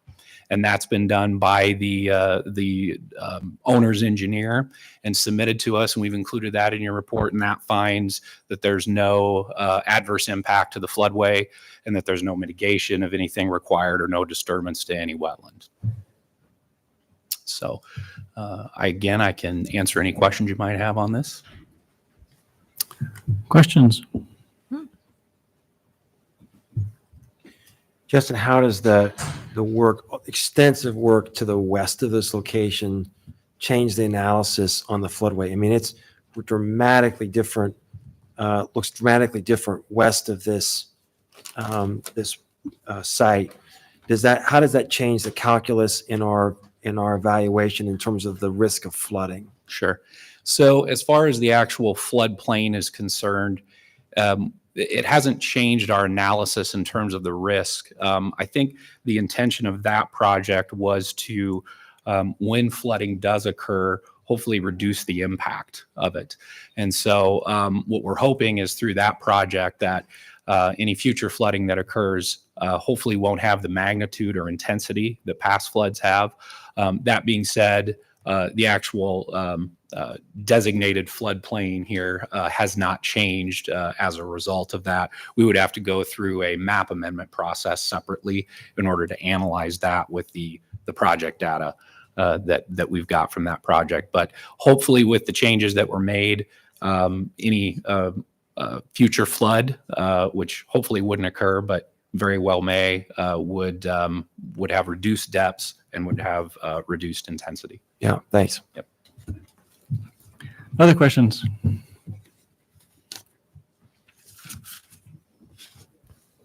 All right, declare the public hearing on this major site development plan for 210 South Fifth Street to be open. Is there anyone who wants to address council on this project? Judge, you're in the audience. Are you interested in talking about this? Give us a quick update before, you don't have to object to it. You can go ahead and support it. Thanks for coming and appreciate those that came to support the project too. Thank you. And it's an exciting project. Yeah, Judge Johnson, current development director for the project. Excited to, with this investment back into the community for our kids. It's a 25-year-old building that sorely needs an update. And it was privately fundraised with support from the city back in 1998. And we're at full capacity every day. And we have 50-some families on a waiting list to utilize our services. So this expansion will help fill that void. And unfortunately, we'll probably fill that up on day one when this project is complete in about a year. But extremely excited. We're out looking for nickels and dimes under rocks to finish off this project, but we're well on our way to make it a better place for our kids and to serve the community for another 25 years with this building. It appears that it's got renovation of the existing building as well as addition. Yep. Is that right? Yeah, yep. All right. Thank you for the support. Yeah. Thank you for coming and giving us an update. Appreciate it. Sure. All right. Seeing nobody else, we'll declare public hearing to be closed. Is there a motion on resolution approving major site development plan for this project? So moved. Second. Thank you. Roll call. Aye. Aye. Aye. Aye. Aye. Very good. We'll move on to item number 33, hearing on 2023-2024 Intelligent Transportation System Program. Is there any questions for staff on this item? Hearing none, declare public hearing on the Intelligent Transportation System Program Phase 3 project to be open. Is there anyone who wants to address council on this topic? Seeing none, declare public hearing to be closed. Entertain a motion accepting reported bids. So moved. Second. Thank you. Those in favor say aye. Aye. Any opposed? And entertain a motion and resolution approving final plan specifications and awarding the contract to Van Manen Electric Incorporated of Newton, Iowa in the amount of $1,817,416.71. So moved. Second. Thank you. Roll call. Aye. Aye. Aye. Aye. Aye. Thank you. We'll move on. Item number 34. Corey, thanks for coming and let you give us the high points on this one. Yeah, absolutely. As you know, the 24-25 budget included some capital improvement projects funded by general obligation debt. You may recall that it also included some general obligation issuance for the indoor pool that was issued and authorized in 2021. So what we're requesting tonight is consideration of a resolution authorizing the remaining $2 million to support the intelligent transportation system, some airport improvements, and then improvements to Ada Hayden Park. Okay. Questions for Corey? Declare the public hearing on proposal to enter into an essential corporate purpose general obligation loan agreement to borrow money thereunder in a principal amount not to exceed $2 million. Is there anyone who wants to address council on this item? Seeing none, declare the public hearing to be closed. Entertain a motion on resolution taking additional action on a proposal to enter into a general obligation loan agreement, combining loan agreements and providing for the levy of taxes to pay general obligation purpose bond series 2024A. So moved. Second. Thank you. Roll call. Aye. Aye. Aye. Aye. Aye. Very good. Thanks, Corey.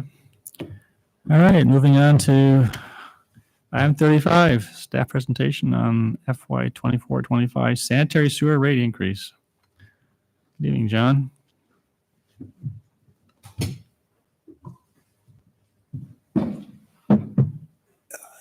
And is there anything more riveting than talking sanitary sewer rates? I've been waiting this night just for this presentation and this one alone. Well, I give you quite a few slides in the council packet. I don't want to go through all of them this evening, but if I skip past something you have a question on, certainly let me know. So just going to look through some trends, both at the national and state level, then walk through how the analysis was done, how we came up with the recommendation that we have, and then close by letting you see what it looks like on a customer's bill. So some of the national trends, this is from an AWWA survey, just looking at the way rate structures and bill structures are put together. The most common rate structure used in drinking water utilities now is an inclined block, which is what we have. The most common design for wastewater utilities is a uniform block structure, which is what we have. The most common billing interval is monthly, which is how we bill. And nearly all water and sewer systems that participated in the AWWA survey charge a monthly minimum bill or a base fee, which we do. So the way we structure our bills is just right in the mainstream of what utilities are doing nationally. Can you, Yeah. what's a declining block, inclining block, and uniform block? So a declining block means the more water you use, the less expensive each successive gallon becomes. An incline block is the opposite of that. The more you use, the more expensive. So our rate structure during the 8 non-summer months is a flat block. So it's the same rate regardless of how much you use. And then in the 4 months where we're most likely to see peaks, that's where our inclined block structure kicks in. So uniform block is a flat block? Flat block. Every gallon is charged at the same rate. Is that water tower the one that used to be on Sheldon and Hunt? That water tower, that's actually the old water treatment plant site. Hmm. That tower is a twin to the Marston Tower. Oh my gosh, really? We've got the original hand-drawn plans for that tank signed by Anson Marston. Oh my gosh. So looking at national trends and rates, and so what I'm doing is I'm comparing last summer's 2023 survey by AWWA with their 2019 survey. And this is looking at residential customers, 1,000 cubic feet per month. Over that 4-year period of time, the average increase in water rates nationally was 3.87%. And the average annual increase in sewer rates was 4.43%. And during that 4-year interval, the CPI was at 4.8%. That broke a trend of 20 years, at least for sewer rates, where they had been outpacing inflation. The difference wasn't that sewer rates suddenly started climbing slower, it's just that the CPI started to fluctuate more during that interval. So looking at some Iowa data, now this is from our survey that we do. In this slide, I'm just comparing from 2021 to 2023. Drinking water utilities that had had a rate increase of any magnitude in the last 2 years, 82%. Utilities that had an increase of more than 5% over 2 years was 61%. And more than 10% over 2 years was 36%. And very similar data on wastewater rates in the state. So if I look at our statewide data and we compare it to that same 4-year average that I looked at the national rates, in Iowa, drinking water rates went up 4.29%, sewer rates 3.3%. So a little higher than the national average on drinking water, a little lower on the sewer rates, but both still below the CPI over that period of time. Then looking at what we have done here in Ames over that same 4-year period of time, you can see each of the rate increases that have been authorized there, and then the average over that 4-year period of time. So just coming back to that same table and laying our data on there so you can see all of them together. You can see that we were below both the national and the Iowa trends for that 4-year period of time for both water and sewer. So here's a different way to look at the trends across the state. This is looking now at a 20-year snapshot of rates. The stacked columns you see, those are years that we did a rate survey, and every dot on there was what a utility charged a customer for using 600 cubic feet of water in a month. So the height of those stacked bars kind of defines the envelope for you of what the lowest and highest rates were. There's 2 data sets that I've pulled out there. The dashed red line with the circles, that's the statewide median. So that means half of the utilities in the state are charging more and half are charging less than that rate. And then the solid green line are our rates in Ames. So you can see in 2003, we were just a little above the midpoint. and we've been slowly pulling a little further and further below that midpoint over the last 2 decades. So currently, based on the 2023 survey, we're at the 22nd percentile of water rates with our peers around the state. So this is really cool, but can you give us one sentence on why is that? Is it because in many of our rural communities, there are fewer people, and so they're having to spread those costs out over a declining population base? Is that same spread occur when you compare us with our peer communities? So yeah, so this is looking specifically at utilities that are serving more than 10,000 people. But as a generalized statement, the higher rates tend to be the lower population communities. Right, So 'cause they they're- just don't have that same economy Right, scale. they're just spreading it out over fewer people. In general, yeah, I think that generally holds. That's what I thought. Here's the same look on sewer rates. Again, we were right at the median several years ago, and now we are substantially below that median. On sewer rates, we're at the 19th percentile of our peers around the state.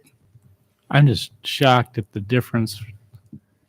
Someone's charging $10 and someone's charging $80 in Iowa. I mean, it's just one, I just can't fathom how you can maintain a sanitary sewer system on $10, but maybe it's a huge.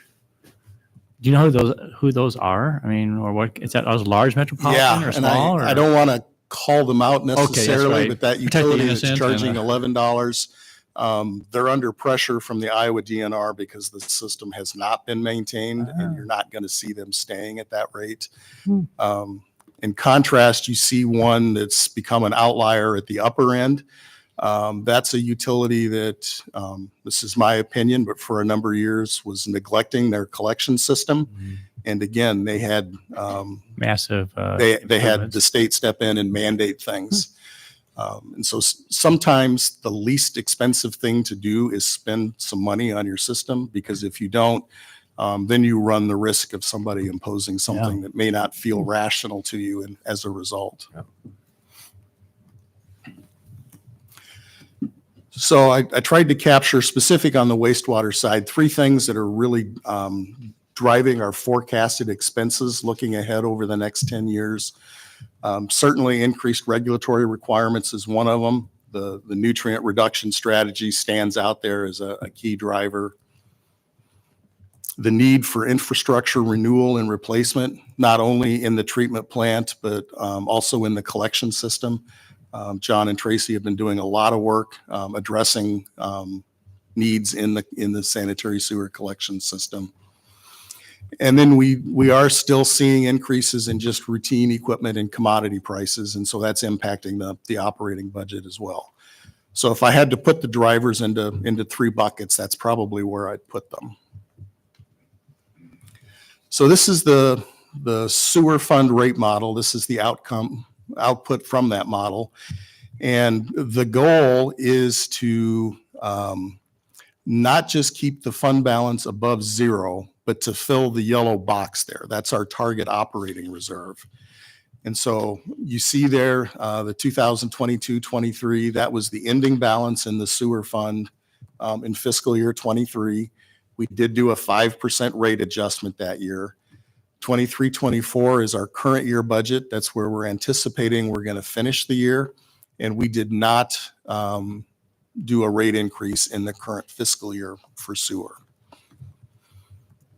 So we take our estimated expenses for the coming year in the operating budget, and I've got trend lines for about a dozen different categories, and we just assume over the next 10 years that we're going to follow a trend similar to what we saw over the last 6 years. So that's kind of how we project that. And then for capital expenses, we actually have a working list of projects, and so there are actual projects that are slated in there over the coming 10 years. And so the first run through the model with no rate increases forecast in there, this is what the fund balance would look like. So when we get out 10 years, if we did no rate increases, not only would we be $40 million in the hole, but we'd also be shy about an additional 5 million of our target operating reserve that we need to hold.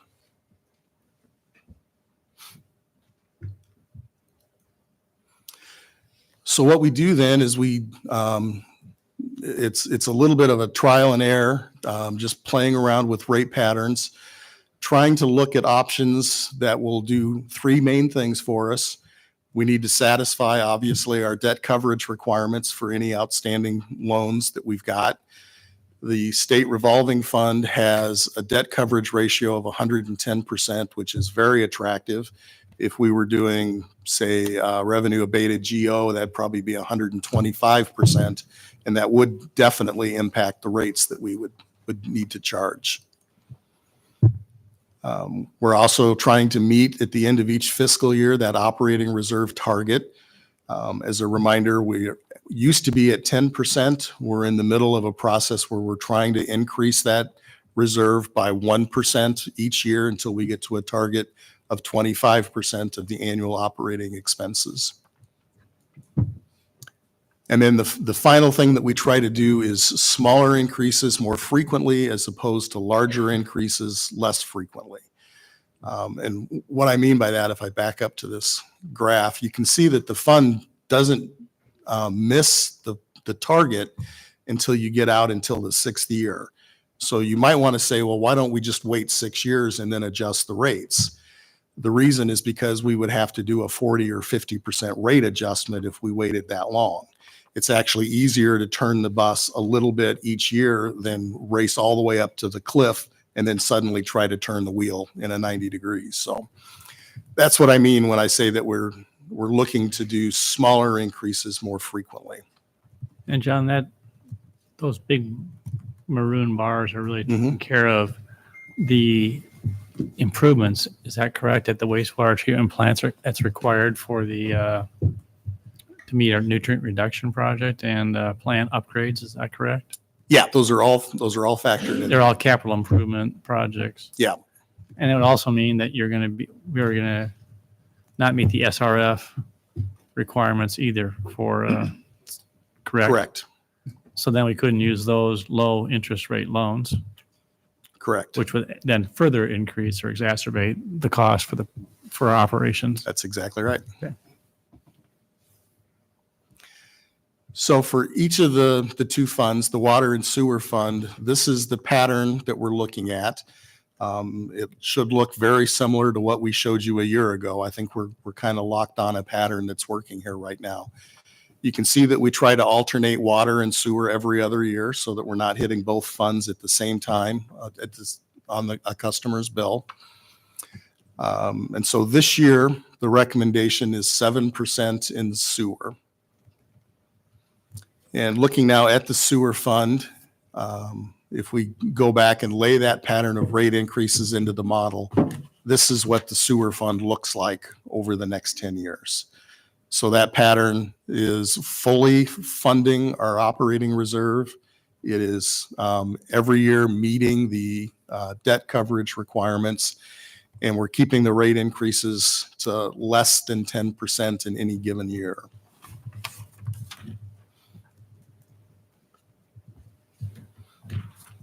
So one more look at projections forward, and this is from those statewide surveys. Again, we're looking at the pattern of what's been happening in water and sewer rates across the state and trying to project that forward. And so again, you're seeing the red is the statewide median for water and sewer combined over the next 10 years. And with that pattern that I showed you of our water and sewer increases, the green line would be our resulting utility bills.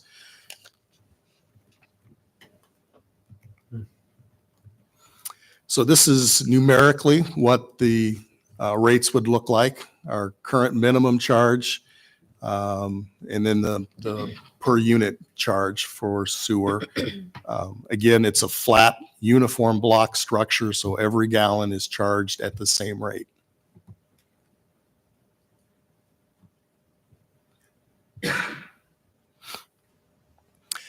I would note that we'll also propose to adjust the high strength surcharge rates. Those are what industrial customers pay for discharges that are higher concentration than typical domestic sewage. And then also the fats, oils, and grease rates, we'll increase those by the same 7% that the unit rates are going up. We will also be proposing adjustments to the meter setting fees and the laboratory fees like we do every year. Those are adjusted based on actual cost recovery. But all of those elements will happen as a part of that bigger citywide fee schedule that the legal department will bring you probably in May. But I just wanted to highlight that those are also proposed to be coming forward. So lastly, this is an example of what a customer's bill would look like. This is for a median use residential customer using 600 kilowatt hours of energy, 600 cubic feet of electricity. Just because we're increasing sewer 7% does not mean that the customer's total bill is going up by 7%. When you layer all of the different charges for electric, stormwater, drinking water, and sewer, for this typical customer, the impact is going to be about 1.5%. And I noted this last year too, but with the way other commodity prices are fluctuating, being able to hold our utilities for our customers at 1.5% is something as a community I think we should be proud of. And so our recommendation, this is what we'll be doing unless you direct us to do otherwise, is on April 9th, we will bring you an ordinance to adjust sewer rates by 7%. That'll be effective for bills that are due on or after July 1. So that timeline would be first reading on April 9th, second on April 23rd, final reading and adoption on May 14th. That has the new rate adopted and in place before people start using water on June 1st that will be billed at the higher rate starting July 1st. So that is the analysis I have for you, and I would welcome any questions. Thanks, John.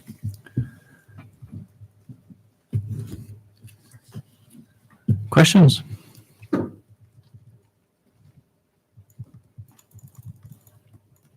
So the way you presented it is if there's no motion to alter the rate adjustment, you're going to proceed on the 7%. Is that correct? That's what we will bring back to you at your next Okay. meeting. All right. Very good. All right. Thank you. Thank you. Appreciate the presentation. All right, move on to item number 36, resolution authorizing mayor to sign a letter of support to Polk County for Central Iowa Priority Climate Action Plan implementation. Paul, welcome. Thank you, mayors, city council. I think this is my first time in front of you in this setting. So, Yeah. and this is also week 7 for me. So I've really enjoyed my time here so far. And it's quite a privilege to talk to you guys tonight about this opportunity to really seek a resolution authorizing the mayor to send a letter of support for this regional collaboration that has been going on for a while related to climate action planning. So back in the fall, Polk County took a lead in really working with 7 counties to do climate action planning. And those counties include Guthrie, Dallas, Polk, Jasper, Madison, Warren, and us as well in Story County. And so the purpose of the regional planning was to identify regional solutions to reducing carbon emissions. And one of the things that was discovered during that planning process is that there's some common themes across the region, and one of those is in the weatherization programs. And so a lot of the weatherization programs of the region are underfunded, and many of them are limited in scope. And so we have this opportunity now to submit an application for some EPA grant funding. And so we're going in as a region to hopefully get some funds to expand the weatherization programs that exist in the region right now, and then also to really build up a workforce around doing energy audits on residential homes, but also in our contractor base as well. So we're really excited to be part of this partnership that's going on. I think this is a great privilege. I actually want to thank the Ames internal city staff sustainability team who have been engaged in those conversations on behalf of the city for the last 6 months and really been participating in that. So that's Susan, Mary Rankin. It's also Joel Zook and a few others in the city. So This letter of support will really strengthen our regional partnerships. It will help with the overall application process. And if awarded, we'll be able to do some really great things with low-income housing weatherization programs in the region. So this also aligns with your goals of being environmentally sustainable and also inclusive, as well as supporting our climate action plan that was adopted last year. So thank you. I'll take any questions if you guys have any. You want to explain just for a second, just Yeah. the fact that this is a huge pot of money and this is a competitive grant. This Yes. is not a, you submit it and you shall get funded. Correct. You want to just talk about that for a minute and why the $49,999,999? Yeah, it is a weird number. Part of that is just the way the EPA likes to structure their grants opportunities. So they usually create different tiers of funding availability. And so we were kind of just right under the 50 million threshold, because that's one of the tiers that we think will be really feasible to make a real impact in our communities. So it is a weird, odd number, but really just trying to meet the EPA threshold there. And maybe just talk a little bit about who, if we get the grant, if the grant is awarded, obviously it can get split up amongst 7 counties. And then in those counties, different communities will get portions of that. How will that money be used? Because there's going to be several initiatives that have to be done in order to use those funds. Can you just comment on that? Yeah, so the Polk County has engaged over 90 partners through this planning process. And through that, there's been some clear indications that one of the great partners to funnel these subawards to is programs and services that already have existing weatherization programs. So oftentimes those will be community action partners, that type of agency. And so although it's not, it's still a little bit to be determined exactly how the subawards will happen. There's a good indication that it will work through those programs. It is a targeted effort to focus on low-income housing, and so there will be different criteria that will be used. Some of that is using LIHEAP eligible households. Some of that is using low-income moderate census tracts. Some of that is yet to be determined, but it will be focused on low-income disadvantaged communities. And they have to go through some energy audits first, and then how's that work? Yep. So the idea is that we would really build up this workforce to do energy audits, and the part of it is that in order to know what a home needs in terms of energy efficiency, you first have to do an audit to identify what are the greatest opportunities for improving energy efficiency here. So the audit would be the first step, which then would help indicate what sort of upgrades would be necessary in the home. And then the homeowner would have the option of selecting kind of their energy efficiency upgrades. It could be windows, it could be air source heat pump, it could be electrification of appliances. It can be a whole host of options here. And in the application, how much, if it's awarded, how much would Ames get? Yeah, it's hard to tell the exact dollar amount of what that will be. Part of that is because just the federal timelines to get these things worked out is very short. So we have a month to figure this out as a region, which is a lot of people. And so the application is due April 1st. It was announced at the beginning of this month. And so it's just a very short time period to figure that out. So that stuff will be have worked out on the back end of it. But we know that there's probably about 400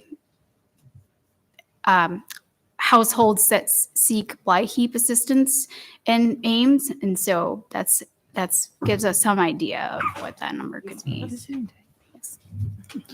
not like a lot of money until you start dividing it by 7 counties and different communities. And Yeah. Better than zero. oh, I am not complaining at all. And actually, I'm just thrilled that it's going to go to the low to moderate income households, which is one of the goals that was set forth in the climate action plan. It's just when we consider the magnitude of the climate action plan, how much it's going to cost. Yeah. It's going to be a good starting point, it would seem. So. Yeah, and I think one of the benefits of this too is that it really expands the menu of what weatherization options are available to low income households. So often now you don't really see those big ticket items as an option, upgrading your to air source heat pump. Like that's usually not what you see when you go to weatherization programs. So this will be able to really allow low income households to make those kind of structural, large, big ticket item changes. All right. Hearing no other questions, I entertain a motion on resolution authorizing the mayor to sign a letter of support to Polk County, Iowa for the Central Iowa Priority Climate Action Plan implementation funding through phase 2 of the U.S.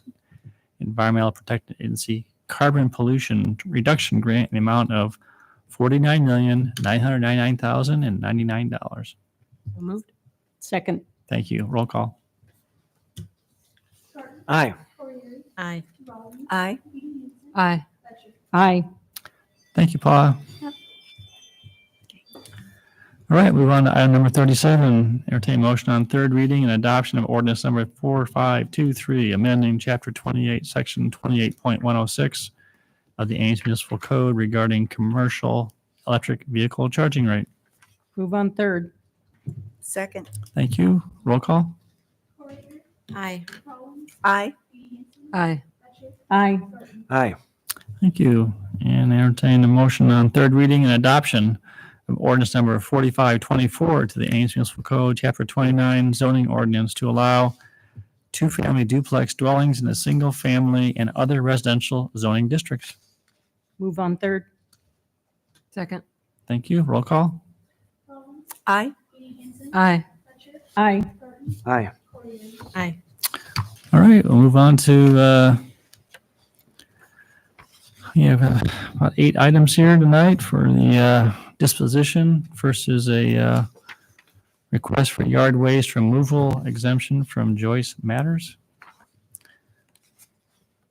Brian, do you have any I would comments? move we put this on an agenda, or do we need to get a memo from staff about it first?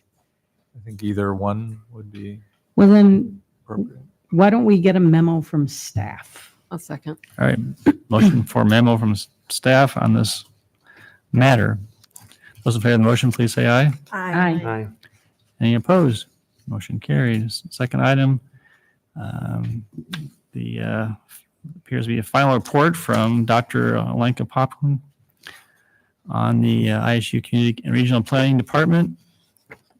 And I would take this as for your reference and review, no action necessary. Is that correct? That's Brian? correct. Yeah. Information. Okay. Number 3, Janelle Ebby, Ames resident, regarding increased train noise near Ames High School. And I saw that John Joyner did a nice job of responding to her on that one. So that's been taken care of. Did that response go to her, or Or did it just just go to to us? We I- got a memo. I can make sure that. I thought it went John to her. sends the. Yeah. Yeah. I just want to make sure she actually Good. got that. Good point. I thought that he'd responded to her, but that's a good point. Make sure that she gets a copy of it. Yeah. If she hasn't already. Yep. Next forward is from Phil Bowenkamp regarding garbage collection zone plan. And really, this is, what is the status on that study, Brian? Can you comment on that? Yeah, we're close to coming back to the city council with a report regarding the disposal of garbage. So the final disposition of garbage. That's become a more urgent matter than the collection issues, and they're intertwined because we have staff who's working on both of them. So I would expect we can get a report back on collection in sometime this spring. Is there a motion to ask staff just to respond back to Mr. Bowenkamp, just to kind of let him know where we're at? So moved. Second. Okay, those in favor say aye. Aye. Any opposed? Motion carried. Next is a request from Michael Stott regarding amendment to Downtown Service Center zoning ordinance. And options include either looking for a memo or just placing on a future agenda. I would move we get a memo from staff. Is there a Second. second? Those in favor say aye. Aye. Any opposed? Motion carried. Next is a memo from Jeff Huff regarding special penalty for game day parking and special events. Is there a motion to put this?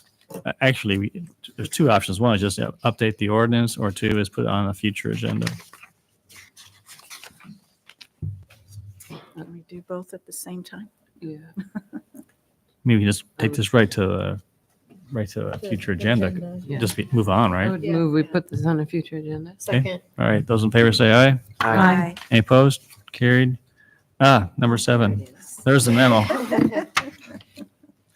There's the train. You're right, Gloria. We'll make sure that gets that was given to us, but I don't see it having gone back to. And then last one, but not least, request for accommodation for Kiwanis trailer 803 and 919 East Lincoln Way. And options include requesting or put on a future agenda. We place on a future agenda. Is there a second? Second. Discussion? Those in favor say aye. Aye. Any opposed? Carried. And Brian, is there any idea when that might be on the agenda? So those who have waited for 2.5 hours for the decision, or do you want to just let them know that you'll let them know about that? Would we be ready to bring it back on the 9th? April 9th. All right. Very good.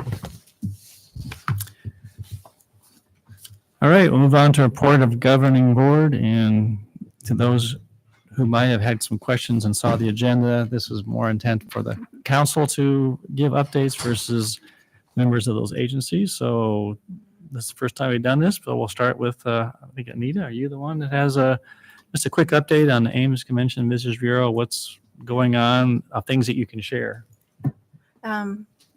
Rachel and I are on this one, and I'll just share a few numbers, maybe to let you know how Story County has been impacted, and these come from the Iowa Economic Development Authority. Our economic impact of tourism, $220,660,000 last year. Labor income impact of tourism, $49,400,000 last year. Tourism supported jobs, over 2,000, and Ames lodging revenue, 39 million, plus some change in Ames nights, 337,000.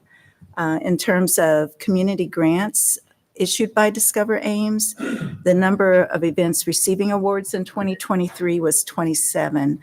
Total amount awarded was 104,447. So just to let you know that they are busy, and the group is busy and doing good things to impact our community. Do you know what kind of grants, what those were used for? I mean, just a couple examples of what they're used for. I would have to get more information. That was not part of this summary. Okay. That one, maybe in 2 weeks, you could just give us an update. Yes, on that. So, I great. will get that. Thank Thanks. you. Could I add something? Please. This is a carryover from my time on the Discover Ames board. I am continuing to work with Matt Beatty on a bid for bringing the International Town and Gown Association Conference back to Ames, possibly in 2027. So we're meeting with representatives from Iowa State, and at some point it'll come back here to council. But it's just in the discussion stages at this point. Great. All right, AEDC. We did not have a meeting this month All right. because of the DC trip. Very good. Story County Emergency Management Agency, I serve on that group. They actually do not meet until April 15th. Thank you. And transit. Well, I Robin. should say I have one other update on this. So Story County Emergency Management is actually looking at relocating. So they've got a location that they've identified near the current sheriff's department where they're looking at relocating. So that's a big deal for them.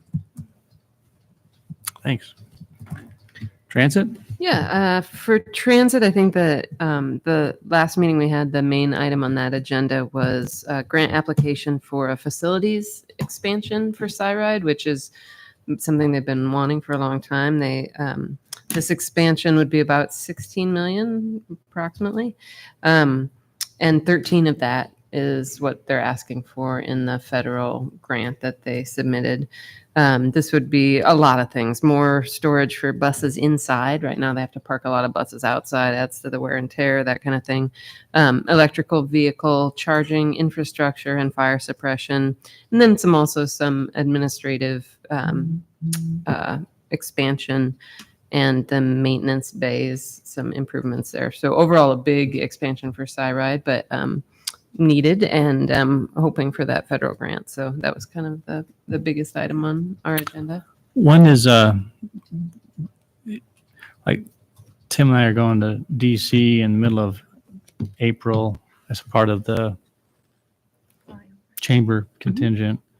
Is there something that we can get that we could pass on and ask for some support while we're there for a great Cyride? Yeah, it wouldn't hurt. So Barb mentioned she is also going to DC, and I'm not sure if it's at the same time or what her schedule is, but she is planning on, stopping by the offices of our area legislators as well. So, but she would have the materials that maybe could be passed on. You want to just mention to her that and ask her if she's going on the same trip, then we'll just connect with her while we're, on the trip. Yeah. If she's going separately, who she's talking to, who we should try and reach out to, because that'd be a great addition to a necessary addition to the Cyride complex. That's for sure. I can ask her that. Yeah, for would you sure. please? Mhm. Yeah, great. All right. Council comments. Quinn, welcome. Glad you're here tonight. All right, I appreciate that. I don't have anything too substantive for closing comments or anything like that, but I appreciate the opportunity to fill in for ex officio Clark tonight. He did let me know that unfortunately he had a conflicting exam this evening, so he was sorry that he couldn't be here himself. And I guess Where's his priorities? Sorry? Where's his priorities? No, I know. That's what I said. And the only other thing I'd have to add is that student government recently finished our election process. And so on April 9th is inauguration. And after that, all cabinet positions reset and they're considered vacant until we put forth new nominees. And so after that, we'll be in touch about, whoever it is we end up nominating as the next ex officio to the Ames City Council, who you'll work with, over the summer through next year. So I think that's all I have. All right. Thanks, Quinn. Appreciate it. Brahma? Nothing for me, thanks. Yeah. And I understand congratulations are also in order, so just want to congratulate Quinn on his group's win. So I appreciate that. Thank you. Amber? Nothing for me. Tim? Well, I can't let this opportunity go by without acknowledging what a terrific season the women's basketball team had. They made us proud. Great season. And then the men continue to play. And so great ambassadors. And David Carr wins the national championship in wrestling. Absolutely amazing. So great ambassadors for our community. Appreciate the hard work, and go Cyclones for the next men's game. Thank you. I mentioned that I had attended the National League of Cities conference. I did not mention that at that conference, I was encouraged to meet with the team that works on the Safe Streets for All grants. And because of John Joyner's and Mark Ganson's help, I had input to give to the SS4A team about our $100,000 safety planning grant process. and they found it very helpful. So I want to acknowledge staff for giving me a quick turnaround. I didn't even know about this opportunity until the day it was urged upon me. So thanks to John and Mark for turning that around quickly. Very good. I'd entertain a motion to adjourn. Move we adjourn. Is there a second? Those in favor say aye. Aye. We are adjourned. Thank you.